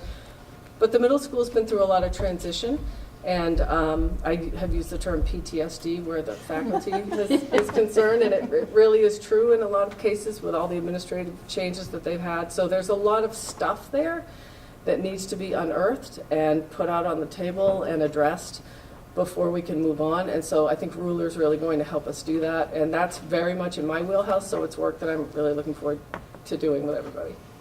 Big family of 7, we just get it all out there. Community partnerships. Through school council, we had a career day last year. We brought in 16 professionals, and I've just given you a range of the different types of professionals that came in.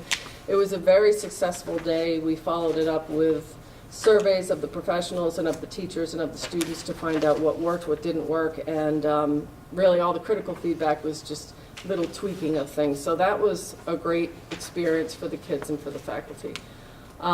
We had 3 student-led community outreach efforts last year with fundraising. We raised nearly $10,000 through these 3 efforts. These were all very student-focused and student-led, and that was a big success for us. I introduced coffee with the principal last year, started it off once a month in the morning, and then through community feedback included an afternoon session too for those parents who were unable to come in the morning, and that is continuing this year, and it continues to be successful. I had the first one last week, and I had about 12 parents there, so that was a good thing. And we continue our work with the YMCA and Parks and Rec. Parks and Rec is helping us facilitate after-school clubs. I'm looking to get more and more teachers involved, and I see that slowly growing over time as things like the mountain biking club show the success that it's had. We also have the robotics club through the contract, and we had 42 kids sign up for robotics this year. We have to actually break it into 2 semester meetings. And then we're going to have STEM and Green Club. Paul Penoria is going to do that. So we're hoping that some of those kids from robotics that won't be able to do it in the first semester may funnel off into the STEM and Green Club. So that'll be a really nice feeder system for the high school.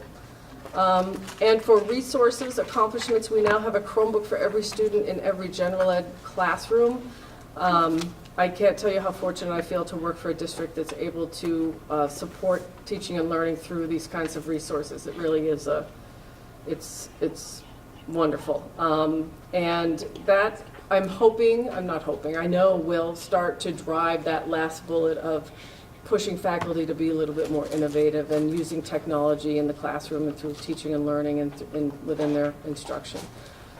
They share those carts with exploratory teachers when they need to, and they have kids responsible for moving them back and forth, and that seems to be going well. We also pulled in IXL last year, which is a K-12 subscription program that is a really good resource for teachers, and it's much more student-centered, and it engages kids a lot more.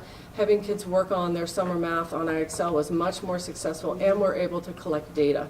That's a place or a direction that we really need to go in the middle school, is to start to begin to collect data, utilize data, and really let that data drive our instruction going forward as we look at aligning with curriculum or aligning with the standards. We're also using IXL in the science class, 8th grade science. So that will be good prep for science MCAS. Can I steal one of those? Go ahead, please. Thank you. I'll make you pass it on. Okay, thank you. Did So- you have one more to go, right? One more. So that's all accomplishments. This is now where we're headed. I think we missed You one. missed There's a student achievement. Oh, I'm sorry. Let's go back. I'm trying to go fast, you guys. I'm trying to be succinct here. Okay, I got it. Thank You you. got it? All right. So, accomplishments. We had Teachers 21, Deb Merriam, you heard Tricia mention her name. Based on the NELMS report, the primary feedback that we got through that is that we need to become more student-centered. We're a very teacher-centric school, a sage on the stage type of environment, some old school approaches to teaching, and we need to learn to innovate more, move into the 21st century, and put the kids at the center of the teaching and the learning. So, in the spring, Deb Miriam came and met with each grade level team, 6, 7, and 8, and they started to brainstorm ideas about how they could become more student-centered based on the work that they've been doing. It was a little bit of a bumpy introduction. It was June, everyone was tired, people had kind of lost focus of NELMS, and so my job is to keep waving that NELMS flag in front of them and reminding them that this is something that we're going to really sink our teeth into, and we're going to get into this work over the next several years. So I brought Deb back in again last week to sort of start all over again, to say here's what we looked at last year or in the spring, and here's the work you said you wanted to do. Is this still relevant? Is this still real? Is this where we're going? So she did that focus with each of the 3 teams, and she also met with the special education team. Really, it's just a informal information gathering, because the special educators have a different lens on the school. They're in classrooms, they see a broad range of teaching and learning going on, and their perspective is really important. So I had her meet with them as a debrief information gathering session. So we walked away from that meeting last week with each grade level having a very specific focus of where they're going to work for the next year. They will meet for 6 hours for each grade, 2 hours in October, 2 in November, and 2 in December, on very specific goals, and then they'll work on implementing the work they do in the meetings with Deb over the spring and throughout the fall. So that's going to be some really good work. I'm really looking forward to that. We laid the groundwork last year for engineering in 6th grade, and that is now happening. So engineering is now a 6th exploratory in the 6th grade, and it shares semesters with art. So kids have art the first semester, engineering the second semester. The other half of the grade does the opposite thing. Utilizing IXL was another good achievement in terms of streamlining the work particularly over the summer, and we'll see how that happens even more so this school year. It really worked to increase student engagement. It's a great tool for data collection and analysis, and it will really help us highlight opportunities for vertical alignment. Right now, we're focusing primarily in math, but I'll talk about the goals moving forward. And then the NELMS assessment recommended a lot of books. In our final faculty meeting, teachers decided which top 2 books they liked based on the NELMS recommendations, and they chose these 2 books. So many staff read Teach Like a Pirate, and others read Never Work Harder Than Your Students, and we'll be coming together as a faculty to just do a really formal, informal debrief. Some of that may happen on Friday afternoon, the PD day, depending on what teachers decide they want to do with their time. Some of them may be working on curriculum. But it's just a really good way to get teachers to continue their professional learning when they're outside of school, and I want to encourage them to have those professional conversations with each other around good teaching practices. So now, moving right along, the overarching goals for fiscal year 18, NELMS will continue to drive us. We will continue to look at opportunities to increase our student-centered instructional practices and student-led learning, students teaching classes, students having choice around where they may drive things in terms of their learning. We will continue to expand upon, and I will really push more interdisciplinary work across grade levels, see if we can potentially get into some cross-curricular project-based learning activities. That would be a direction I'd really like to go in. And we'll continue to look at ways to differentiate our assessments rather than the standard, we're having a quiz halfway through and the written unit test at the end of the unit. I'd really like to see teachers find new and innovative ways to do assessments, whether it's through technology or through projects or through student voice, whatever that is. So that's an area that we'll be focusing a lot on. We have new standards in English, math, and science, and we'll be doing a lot of work, much of which will start this Friday, to vertically align that and unpack some of the new standards. We are looking at some new resources in science. Right now, we have No Atom in grade 6, and the 7th and 8th grade curriculum is pretty much teacher created and generated. So Christy Milley, our new science department chair, is beginning the research right now into different curriculum programs, and we're going to take a look at what's available and how we can work to really streamline and align science in terms of delivery of instruction from 6th to 8th grade. We are considering expanding IXL in English. I've asked the Department Chair, Deb Eisensee, to take a look at it with her team to determine if it's a tool that they think would be useful for analyzing different skill sets and where kids are and whether or not it's something we want to spend some money on there. We will continue to expand on the work Deb Miriam is doing through Teachers 21, and we will extend Ruler to students and family, once the faculty and families in the community, once the faculty has had some time to really sink their teeth into it and get used to what it's all about. Blah, blah, blah. That was a lot of talking at you, sorry. No, that's good. That was great. Okay, let's start with Rachel. This is great. I'm really happy to see. I know one of my daughters did the engineering art combination last year and loved it. Mm-hmm. So kudos to you guys for getting that going. Can you tell me what Teachers 21 is? I'm not. So Teachers 21 is a consulting group that works in a variety of different ways, providing professional development from the administrative level all the way down to the teachers. Okay.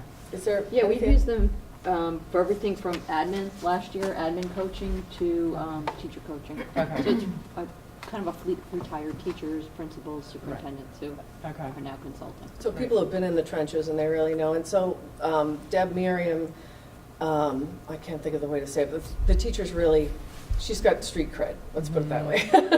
So they really listen to her, and it's not just a talking head consultant who's been out of the industry for years and out of touch. They really feel like she's someone who is in touch and speaks their language and could help them expand their craft. That's great. That's terrific. I'm really happy to see the career days going well. That's been getting going. And also that they have their own Spirit Week now, because I know that was something we talked about when I was on school council in middle school. How's the math team doing? Or how's that whole program doing? The math club? Math club, sorry. It's doing fairly Yeah. well. The Yeah. first meeting is coming up soon. I don't have the exact date, but it's on the website. Okay. So Keith Stefanik runs that, and Matt Schlegel helps him out, and he sometimes will pull in resources from other areas. It's not as robust Mhm. as I would like to see it, Yeah. but it's still, it's got some legs. It's not bad, and kids really, really enjoy it. Yeah. We just talked to the 8th grade math teacher, and she's going to agree to do extra points and things like that for kids, which is something they do in 6th and 7th grade, Yeah. but they didn't do in 8th grade last year.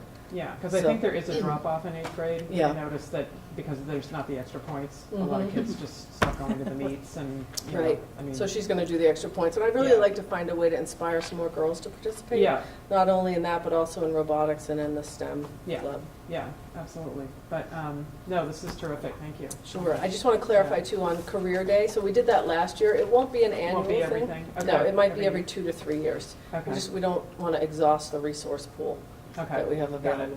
Yeah. Okay, that's all I have. Thank you. I also got to spend an evening at the middle school, I think it was just last week that we had For that open school night. house, So yeah. it was lovely, and I think everything's going awesome. Good. Couldn't be more excited. So I had just a couple of little questions. So could you expand on the student-led conferences in grade 7? Yeah, so it's a new thing. They're piloting it. They are dipping a toe in a little bit cautiously. They're not sure how it will work, but they're willing to take the risk, which I think is a great thing. The kids will do a lot of the work in English class and in social studies class. Much of it will be just collecting the work that they've done through their Google Drive folders and doing some guided reflections on the different pieces of work based on growth that they see in themselves or where their strengths are. Parents will be invited in. It will be December or January. They haven't picked the date yet, but it will be a time. It won't take the place of our typical parent-teacher conferences. It will be something extra, and it's an opportunity for the parents to come in and sit down with the child, and for the child to really lead the discussion and show a sample of their work and articulate their own understanding of their abilities as a learner and what their strengths are and where their areas of growth are. This is something that I did as a teacher when I was in Essex many years ago with Kim Field and John Skiba. I was going to say, they still do it in 5th grade. Yeah, It'll be still nice do for the it. kids Yeah. to build on that. So I was It's with really them when good. we first started it, and it was really good and Yeah. really fun. It'll be interesting to see what the parent feedback is, because some parents, they want to hear the teacher's report, and they will still get that. But not all parents really enjoy sitting across from their child. They're like, we have this conversation all the time, and I don't necessarily need to take a day off of work to come and do this. So But I'm really curious it to was see. my experience last year in middle school that I never had a teacher conference. It was Right. only if the teachers requested it. Right, and I- yes, yeah. So that's a good point, and this is a really good opportunity for everybody to get to come in. Yeah, that's actually a really good point. So that's exciting. Mhm. And then my other question was, I think it's so great that we have Chromebooks for every student, and I know that they really like using them. And I know that some of the teachers were really excited about it. How's the Wi-Fi situation? Is it okay? We have not had any complaints. It's been okay, yeah. That's because they've been taking the high school signal. No, I mean, my kid complained, but I'm glad to know kidding. that there is not an actual complaint, because I know that the I haven't teachers heard are big bringing it up. complaints, and Dell hasn't said anything to me No, about it. and I Great. met Yeah. with Dell and Steve and Julie, and we were saying, well, at this time last year, it's been, I don't Yeah. want to say it out Yeah. loud, it's like Beetlejuice. Mm-hmm. We also had pretty Yeah, it's important build-up of the Upgrade, back yeah, end. there's been Yeah. an, Yeah, so there's some investment So I made in the I think the infrastructure. investment in the reorganization has stuck to this point, and we just keep our Awesome. fingers crossed. And we're doing MCAS all online this year, all grades, all subjects, so it's good to have them. I should have put that in my notes. Mm. Well, I think this is all awesome. I'm excited about all the student-centered learning stuff. Yeah. I think it's really great. Me too. I'm delighted that my child gets to be in middle school right now. Thank you. Thank you. I have two things that I wanted to ask you I a know, little it's more all I detail keep about. One looking is for. universal design for learning. Yeah, so that is something that bled over from Steve's report, or not his report, but his improvement plan. But it's something that I left in there and I still want to focus on. So in education, there's UDL, Universal Design for Learning, and UBD. And sometimes teachers think they know what the two are, but the two can often be confusing. So Universal Design for Learning is essentially putting supports in place so that all learners can access.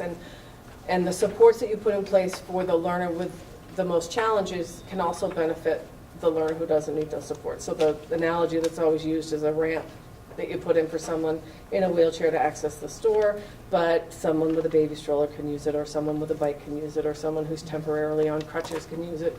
And that's the basic concept and idea behind UDL. And it's really about providing good accommodations for all kids. And it's essentially about good teaching. It's about assuming that any accommodation you put in place will be beneficial, and it's not just you, the teacher at the front of the room, talking at your kids and expecting them all to learn auditorily. You use visuals with it, you give them manipulatives, you have them moving, you have them talking, you have them doing all sorts of different things. And that really is what student-centered learning is all about. So through the Teachers 21 work and the student-centered focus, I'm really hoping to have more UDL come out of it. There is formal UDL training that we could do and a formal UDL approach that we could teach everybody, but I want to see where things come a little bit authentically first and then see what bubbles to the surface in terms of who may need more formal training. And then UVD is universal backwards design. Yeah, I'm getting into I'm going to start saying November, September.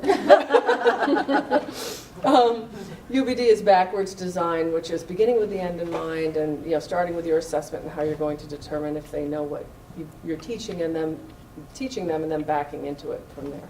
So that's my long answer to an easy question. And then from how you described IXL, that's a computer program that the kids sign into and do their summer work. So that it's subscription based. Can watch it as it's happening, or just watch not watch it as it's happening, but they can collect the data. So all of the results that students do through the work that they're doing, they can be taking tests, they can be doing specific types of work, and all that information is funneled up to the teacher through categorized reports, and you can slice and dice the data in all these different ways, and you can look at if there's a specific learning strand. It's just for summer work. Well, right now we've done it, we did it just for summer work, that's when we started, but right now the math teachers are also using it. We're looking at some data to identify kids that might be eligible or would be eligible for math tutoring. And then they can also use it to determine if there's a weak strand vertically through their curriculum. So it's a really good way for them to have that data. And Shelby, the 8th grade math teacher, may say, I'm noticing kids are having trouble getting this concept, and Keith can look at the concepts that are linked to that to see if he sees a weakness in his data, and Matt can look at his data to see if there's a connection all the way up, so they can see where they have to go in a little bit deeper. Yeah. Great. Great, thank you. I was going to say, I think they've covered it all well. Again, hearing you speak, I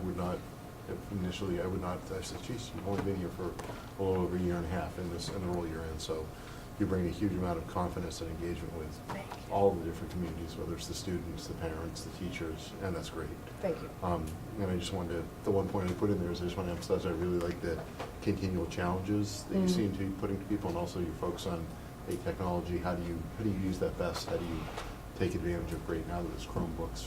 What's the level? How do we make it work? Even the IXL, taking something that would be to me like a complete drudge of data mining to, now this is a very easy way you can see where your weaknesses are and just kind of get everybody up to the same level. Yeah. Excellent job. Thank you.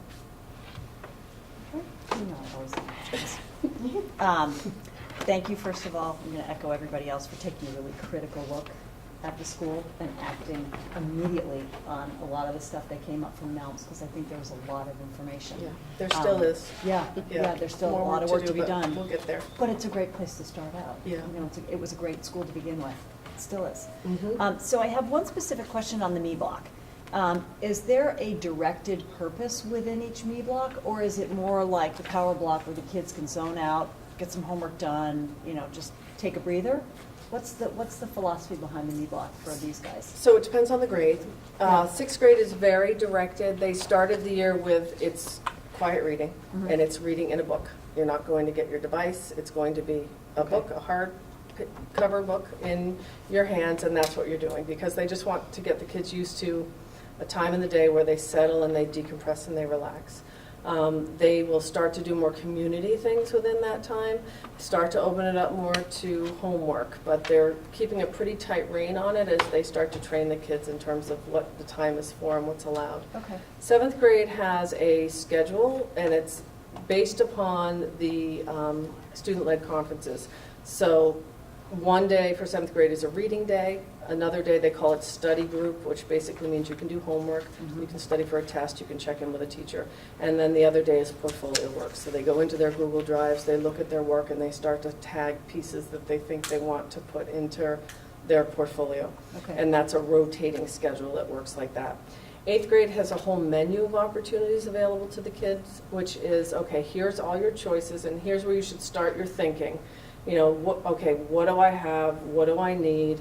Should I be studying? Do I have a project?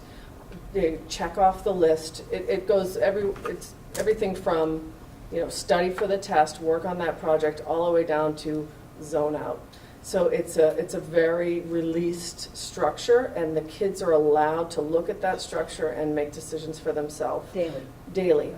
which is a way to prepare them for the U block, which is a lot more independent, but it's training them how to schedule their own time and manage their own priorities. And then if they have got it all done, they check, they can just sit and veg. Okay. They're not using their phones and listening to music. We're still really holding tightly to the cell phones, off and away, and your lockers, boom. Just, it's middle school, we need to keep a tighter rein on it. Good. Thank you. Sure. Having a 7th grader, I don't understand Bless you. really, bless you, how it worked. He's Yeah. coming home and saying he did his homework, he did his homework, he did his homework. Yeah. I'm thinking, anyway, so So that would thank be you. those study group days where he'd be able to do his homework. And if he catches up on his portfolio days, he can do his homework. Okay, great. Yeah. And then 2 quick questions. You mentioned the MCAS are being done on computers. Are they being done on the Chromebooks? Mhm. So can kids bring their own Chromebook for MCAS, or those are Chromebooks that you're handing out? Those are Chromebooks that we're handing out, yeah. They have to be structured a specific Yep. way, and this is all Dell's world, but in Okay. order to be able to access and take the test Awesome. through Pearson, yeah. And my very last question, you also mentioned kids being eligible or possibly directed toward math tutoring. Mm. Where is that happening? How's it provided? Who's providing it? What's the So story on we that? have some Title I funds available, and Okay. as you probably know, Title I funds can be spent on kids that are most challenged and need to get some help. So we're using the IXL data to take a look at the students that appear to need the most help. We're looking at anywhere from 5 to 7 students per grade. Teachers are just now beginning to provide me with those names through the data, and then once I see who we have and what we need, then we'll back into that and determine who's available for tutoring. Can we use teachers in-house? Do we need to look outside? And we'll do it from there. You may, I don't know if you remember this, but last year we started tutoring in, I want to say it was January. Yeah, And we did an had that 8-week conversation, session, yeah. we called it MCAS. This Yep. year, it's just math tutoring, and we're going to run it a little bit longer for Okay. those kids who appear to need a little bit more help. So when are you going to start this? When does it pick up? I would like If to. the kids are struggling now, Yeah, then the quicker the better, right? yeah. I would love to have it all pulled together by mid-November. It'll Okay. really be based on when I can get teachers available to do it. Thank you. And the grant just went in. Hmm? The grant just went in 2 weeks ago. Okay. Oh, good. Okay. Thank you. Okay, thanks. Is that? Just a couple. So the coffee with the principal, is it the same group of parents that come each time? Not really, no. No? It's been anything from one person to, I think I had 14 at the most. Sometimes the same parents come, but there's often a new group. It's often parents who have an individual concern and they don't really want to meet with the whole team. That is kind of daunting. And they really just need, it makes me think of Ruler. They need to just come and vent at me and then they feel better. And so it's a nice way for me to make a connection and build those relationships with people.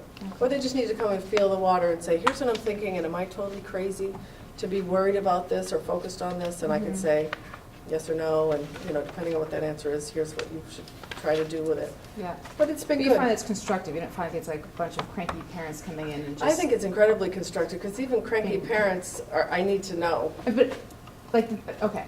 Yeah, Yeah. it's constructive from a relationship building standpoint. Okay. I'm not necessarily driving my decisions on what to do with the school based on those meetings, but I really think it's just important to break down the walls and let people know that this is You're a there. human thing, and yeah, and I like the connections. Oh, good.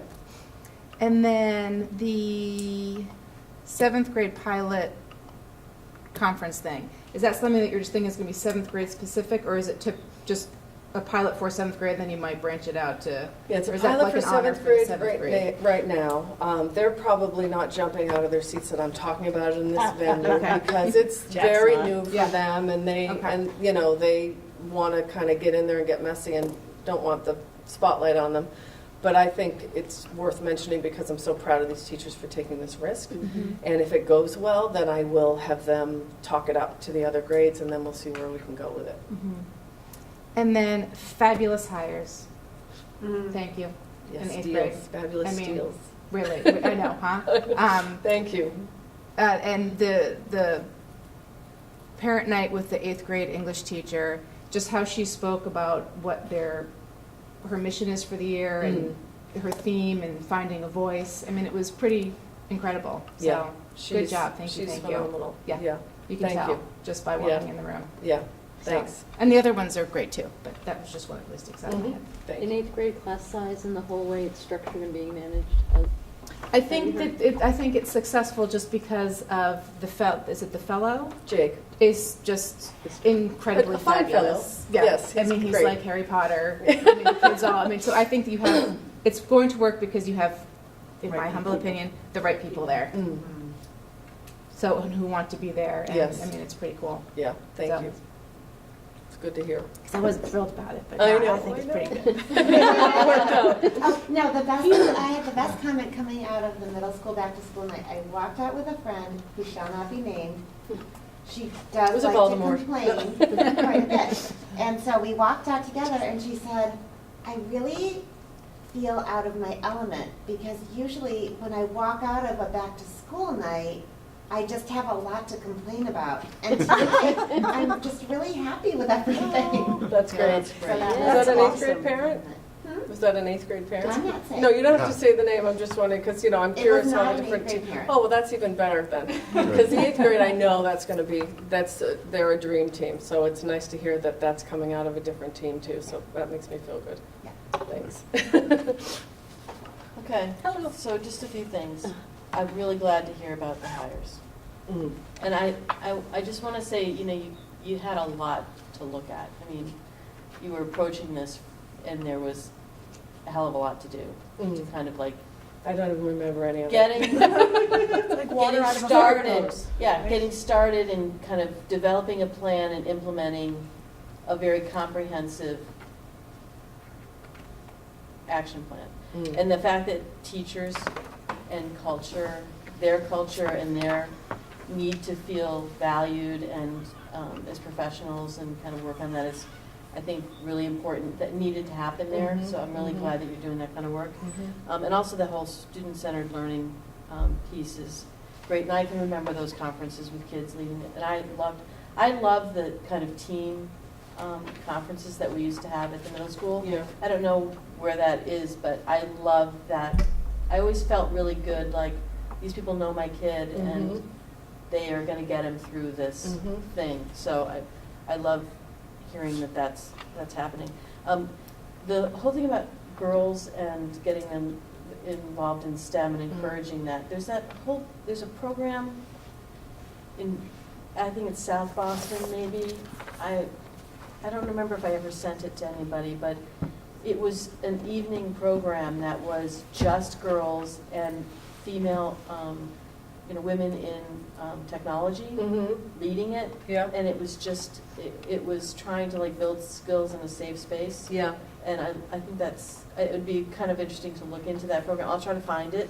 Can I, if I could just Yeah. interject there as well, I've been working with, my employer's been working a lot with Essex Tech because they're also trying to do something very similar. So one of my colleagues just joined one of their advisory boards as a female engineer, and there's other female leaders from the North Shore that are on their boards. Okay. So there's a lot of that that's going on, as well as the Endicott's doing Girls Who Code and Yeah. similar initiatives. So there's a lot going on around here. North Shore Tech Council has those as well. Yeah, I think we could find, there are a lot of folks at EBSCO that we could maybe Yeah, attack. yeah, that would be great. Um, And the high school piloted that program that Yes. Meredith did. The women in engineering Yeah. classes. She knows amazing. And the kids loved it. In got your Yeah. girls Going in- strong. into doing further, after taking that class, doing I mean, further? she did that, and then she's doing ASR now because she did that. Really? So it was hugely impactful. I have a parent who's very passionate about this, and she's spoken to me a couple times about it. She came in and we had a meeting, and she shared a lot of interesting research and data with me, and she and Dell know each other, and she talked about connecting with Dell. And something that was really interesting that she told me from the research that she's done is that in order for it to be successful, you need to have men inspiring the young women to Really? do it. Yeah. There's a level, there's a mix of both. I think, Yeah, it was interesting. So we have Kristen Blayaris doing the robotics group, and Paul Penoria doing the STEM group, and Keith Stefani. So I really want to pull those three together once they get into the year a little bit and talk to them about this and see what kind of ideas they have. And all these are great resources too. Yeah. So we could take a look at moving this forward a little bit more. Yeah, if there's any connections. Okay, that's great. Thank you. The other thing that I loved about, and I think it was the high school, maybe it was the high school presentation, was the kids who had done classes like that who were saying, I didn't think I'd like, it was the whole electives thing. Like, I didn't think I'd like that, and I liked it, and it's drawn me in, and I that was really powerful stuff. Yeah. So, and the other thing that I loved last year is that you brought all learners to your presentation. And in this place, that we love that, and that tells me that you are valuing all learners and you're embracing the entire community. So you're on the right track. I'm really happy with this work that you're doing. So thanks very much. Okay. Thanks, everybody. Thank you. All right. Thank you. Awesome. See you soon. Middle high school is in really, really good shape. Yeah, it's great. Really excited. All right. And you're making great progress. We're getting I there. know you're going to get One there. step at a time. Thanks. Take care. Thanks, Thank you. Avi, can we talk about the Moody's ranking? Yes, Yay. we have publicly issued tax exempt municipal bonds, as everyone knows, for the building of, that were issued to take care of the portion of the cost of this building that wasn't covered by MSBA.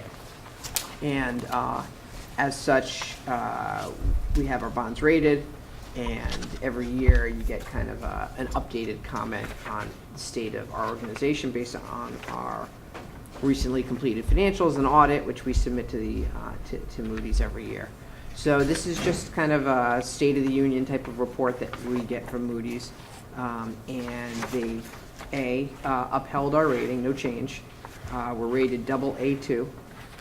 Basically, there's AAA is the highest rating you can have, and then below that, there are 3 levels of AA. AA1 being the highest, we're AA2. So we're kind of the third of the highest that you could be, which is pretty darn good, to be honest. I mean, big picture, it's quite strong. You know, I kind of always have a mind towards how could we get it even higher. Basic 101 on credit ratings is the lower your credit rating, the higher cost you have to pay in interest to make it worthwhile for someone to lend to you.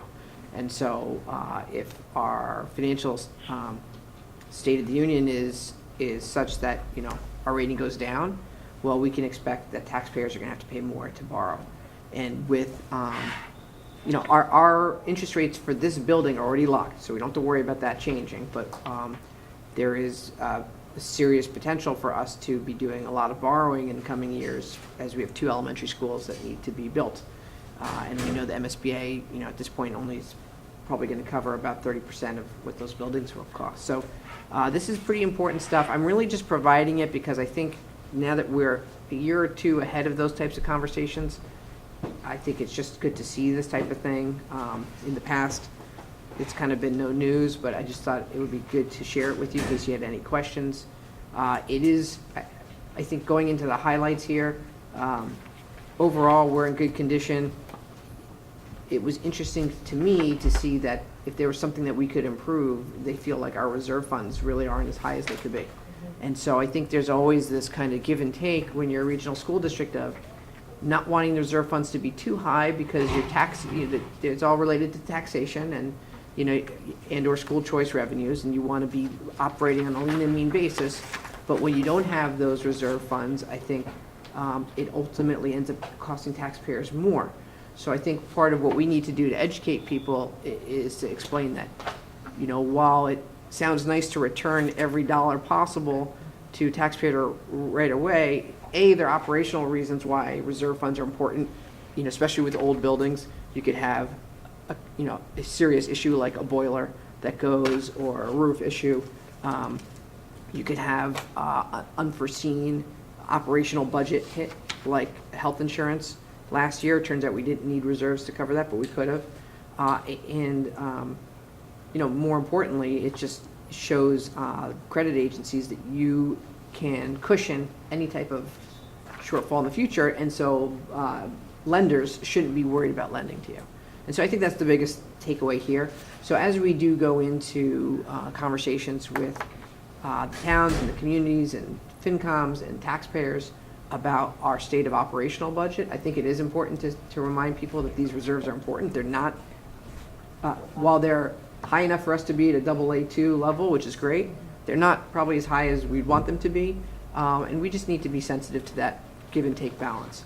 So obviously, with potential conversations about a year away of what bonding levels could be like, and maybe actual bonding 2 years away or so, I think it's important for us to just be thinking about it now. So that's the update, and I'm happy to answer any questions if you have any. I have a quick question. Yeah. It's maybe more of a refresh my memory. Where is Manchester rated? Aren't they AAA, a AA2 as well? They're AA1, actually. Oh, so they're one click higher. How They're about one- Essex?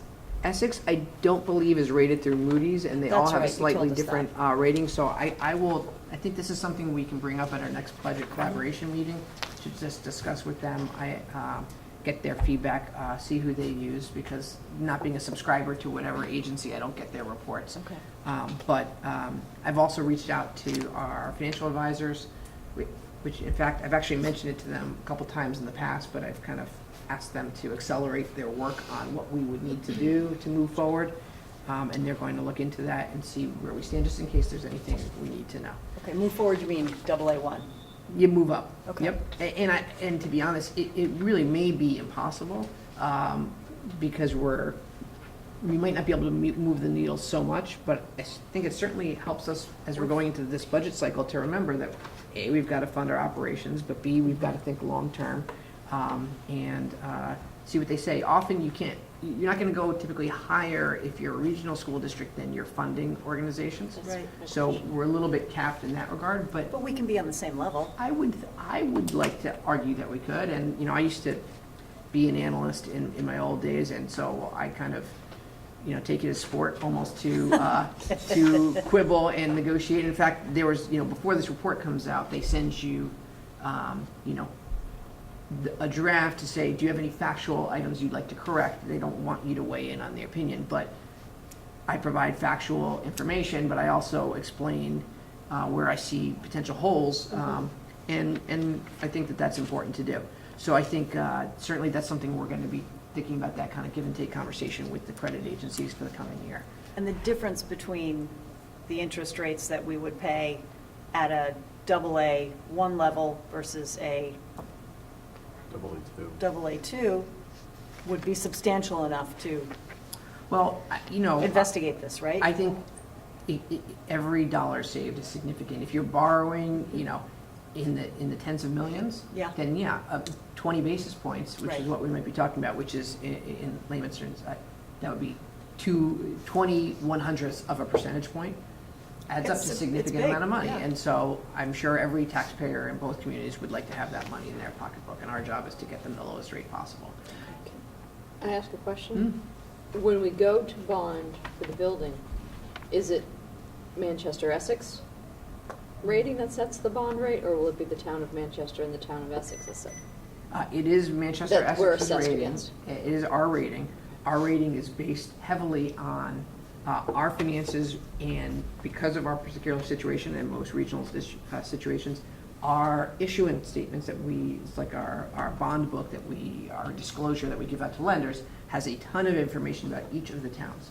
And so I typically coordinate that effort with the town treasurer's department. They want to see their tax collections, they want to see their property values, they want to see what their budgets are like in addition to ours. So typically our offering statement will have MUSD section, a Town of Manchester section, and a Town of Essex, because most lenders and analysts do like to look at the full picture. You know, we get, whatever it is, 85% of our funding from each of the towns. So it's a significant impact on our credit rating, how the town's health is doing.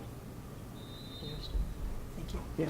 Hi, I wonder if you can just go through the paragraph finances, because there's a lot of this kind of below the national median, and I just wonder if you could kind of just go through that section and kind of explain where we are with this. Well, this was very interesting to me, and I have to admit, I still am a little bit stunned at the data set that they're using, but essentially what they were talking about is that if you look at cash as a percent of operating revenues and our fund balance, which is the amount we have in reserve as a percent of revenue, they're saying we're substantially below the U.S. median. The U.S. median for cash is 26%, and for fund balance is 21%. We've been talking for a while at 10 to 12% as being the magic number for fund balance. How can that be? How can people carry that? So one of the comments they made in districts here can't carry is, We're in good shape. furthermore, fund balance as a percent of operating revenues, 9.2%, is lower than the U.S. median. The financial position of the district is satisfactory with limited reserves due to state statute limiting unassigned fund balances to percent of our total balance. So there are limitations. For example, if your E&D gets too high, you have to immediately credit it back to the towns. Ours is not there. We benefit from a higher school choice reserve fund. So it may be that other states don't have some of these limits. It's not a state meeting. I think, but to be honest, I'm still dumbfounded about this, because Okay. I've never, when I asked Pam the question, you know, what would you expect a typical school district's reserve funds to be at? We were both saying, you know, 3%, 4%. Yeah. So I don't quite get this 25 to 26%. I certainly reached out to our financial advisors about that. So it may be that the data set includes people that are a nice, easy comparable for Moody's, basically in the in the municipal bonding sector, but people who may not be very much like us at all. Or district. So it seems to me, you know, when you look at our district versus someplace like a town that has a school, it's a different scenario, because the district is associated with the town and has more resources, right? I mean, Yeah, I it's was not thinking apples to Districts, Right, a I was- municipal district can't carry reserve They don't. funds unless you have a school choice account. That's all you can have, because at the end of the year, Yeah. any unspent tax dollars get returned back to Correct. the town. Yeah, Well, It may go into the town's reserves, Right. but it's out of your control. yeah. So And the school district, for that point, would not be an issuer. The town would be the issuer in Right. that scenario. So the It only, just, this is a very confusing paragraph. well, Because it makes it sound like we're, the bottom line is we're AA too. And so, yes, I agree with you. It is very confusing for me as well. Yeah. It's something I'm following up on with financial advisors. yeah, You know, the funny thing was initially they didn't even count our school choice cash at all, which is roughly double. And that's the kind of thing that if you don't read this and say, hey guys, you're kind of missing the boat here. right. So this is a little bit of a work in progress, but I think the bottom line is putting aside their slightly, in my opinion, quirky approach and blunt approach to comparables that really lump a lot of apples and oranges together. Basically, our credit position is stable. It's very good, and we're looking at if we can go from good to great. We're not in risk of it going down. To the contrary, ever since we had the revenue correction from both towns, one of the data points they do show in here is that our reserve balance, which had dipped as low as 7.2%, is back up to 9.2%, and this is at the end of 16. It'll probably be a little bit higher for the end of 17 once our financials are done. That will certainly go into the next bond rating that happens. So we're heading in the right direction, but certainly the health insurance challenge we had this past year is going to put a big strain on this budget, and it's our job to keep the trains running in terms of day-to-day operations, but also think about how we can position ourselves for smooth sailing down the road. Okay. Thank you. This was good. It's just that this seems to I be agree. like, we're in a better position than we've ever been in terms of reserves and kind of how we've treated all of this stuff. So it just. Yeah, and when I talk to most school districts, I can say they do not have some of the they don't have as strong support from their communities, Right. first of all, which we are very lucky to have, and they have much greater financial challenges. I also actually talked to them quite a bit about our OPEB fund balance and wanting to get that in here, and we don't do that. Oh, Which is really? ridiculous. Really? Yeah. Ridiculous. Oh, It's big- ridiculous, especially because they're about to go onto the financial statements per the GASB new For everybody, regulations. yeah. I mean, it's like I know a little bit more about it than the analyst did, to be perfectly honest, but, you So know, can they're I big. ask- Next year, So next year Meg, it'll change. can I make a request? Yeah. The US Can you speak to Brendan about what credit ratings, I mean, We're gonna is there bring a it up at- reason why? Essex I'd is like to not? discuss it at the collaborative meeting. Yeah. Collaborative meeting. So we can all talk about it a little bit, and I will see if I can get any more information from Cinder McNerney of First Yeah. Southwest prior to that Great. meeting. Okay, They're a great resource. thank you very much for this. Not a problem. Anything else, anybody? It could be like the state of Illinois, which is Yeah. a bad example. But just TBD, let's just look at it. Yeah. Look at the data. Yeah, we're dealing with apples and oranges Yeah. when you're looking at the meeting. Okay. Okay, solar panels. Avi or Pam, who is going to be? So, nothing new. We determined at our last budget collaboration meeting that we would do outreach to the immediate abutters, just to let them know what the game plan was and take any inputs they'd like to share with us. And I think we picked a date that we just need to get an invitation out to that was, I wanna say, October 10th. just ahead of our, not this meeting, but the building committee meeting from 6 to 7 here in the library. Just to share with them the images and talk to them about any concerns that they might have before we forge ahead. And that has to be very tight in terms of it is 6 to 7 and it's over at 7. Mhm. Okay. Great. And I think the finance subcommittee is going to take the lead on that, but yeah, I think anyone's welcome to come. Great. Anyone have any questions about the solar panels and kind of where we are with that? Okay, so we need to talk about finalizing the superintendent's evaluation and just address compensation for the superintendent. Again, when we went over your review, it was excellent. And I reached out to the town of Essex and the boards of selectmen to just find out what compensation we were looking at for their administrators.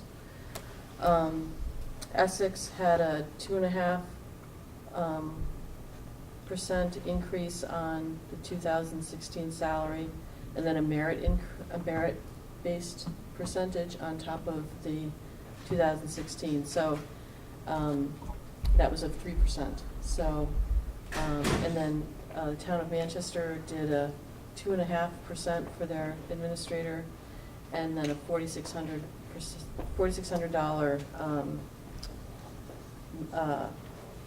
It sounded like a Merit. not merit, but sort of a riding the ship sort of thing, and then 2.5 for the next 2 years after that. So based on your evaluation and kind of where we are, I would like to recommend 3% for Pam for the year, and just wanted to see how other folks felt about that. I think it's in line with what other town administrators are getting. And just to your point, last year, Pam, what did the salaried staff of this district, what was the increase there that we ended up We with? did 2.5 for non-META. The entire meter pool, when you take COLA and STEP, was 3.5 about for the year. 3.75 if you add 2.25 to 1.5. And I did do a contract renewal at 2.75. Can you say it Thank you. again? 2.5 was non-META? 2.5 is non-META. META total salary, META COLA was 2.25, and when you take the entire META salary pool, the total average teacher increase was 3.75. Including COLA. Just for clarity, Manchester did 2.5% plus 4,500 equity adjustment in 2016, 2017, and then 2.5 after for 17, 18, and 18, 19. Okay. So, discussion.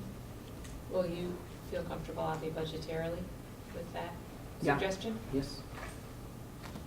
Yeah, and just to provide some color, this is one line item in the total budget.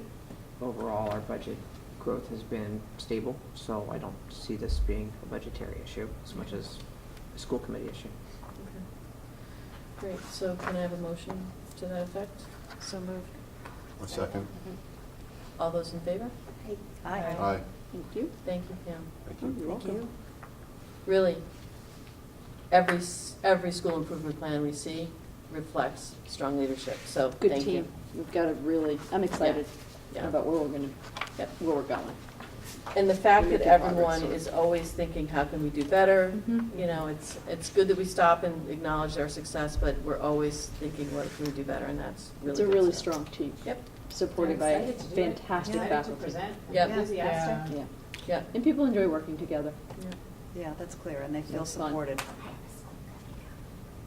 And they feel supported by you. I mean, that's always the day after conversation, which is, it's nice to really have good questions and support for the work that we're doing, Yeah. not just the resources.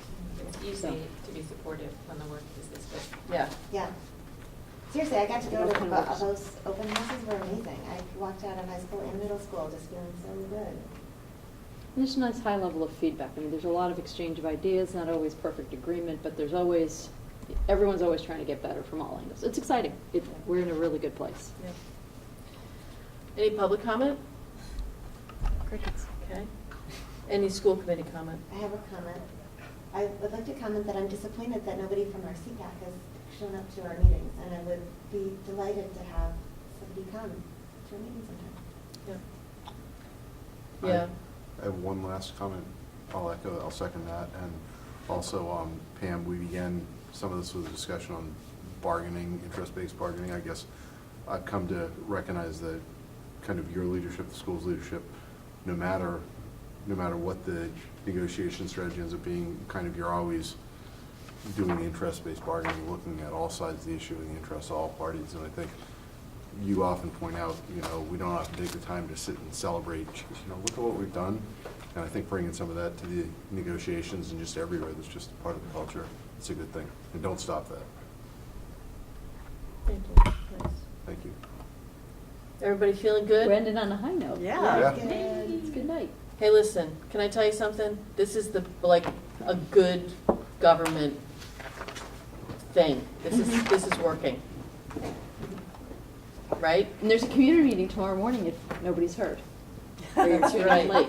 I will forget that. I'll remember to be tomorrow night. I'm excited for that. That's Okay, gonna, thank you. it's really kind of like the launch meeting. It should be Yeah. good. Okay. All right. I have a quick edit to the minutes. Oh, you do? Yeah. Okay, can you give that, just Yep. give it by hand to Adele? Yep. Thank you. Okay, so, motion to adjourn? I move we adjourn. All those in favor? Oh, wait, sorry. Second. Sorry. Warnock, Erdman? All those in favor? Aye. Aye. Thank you.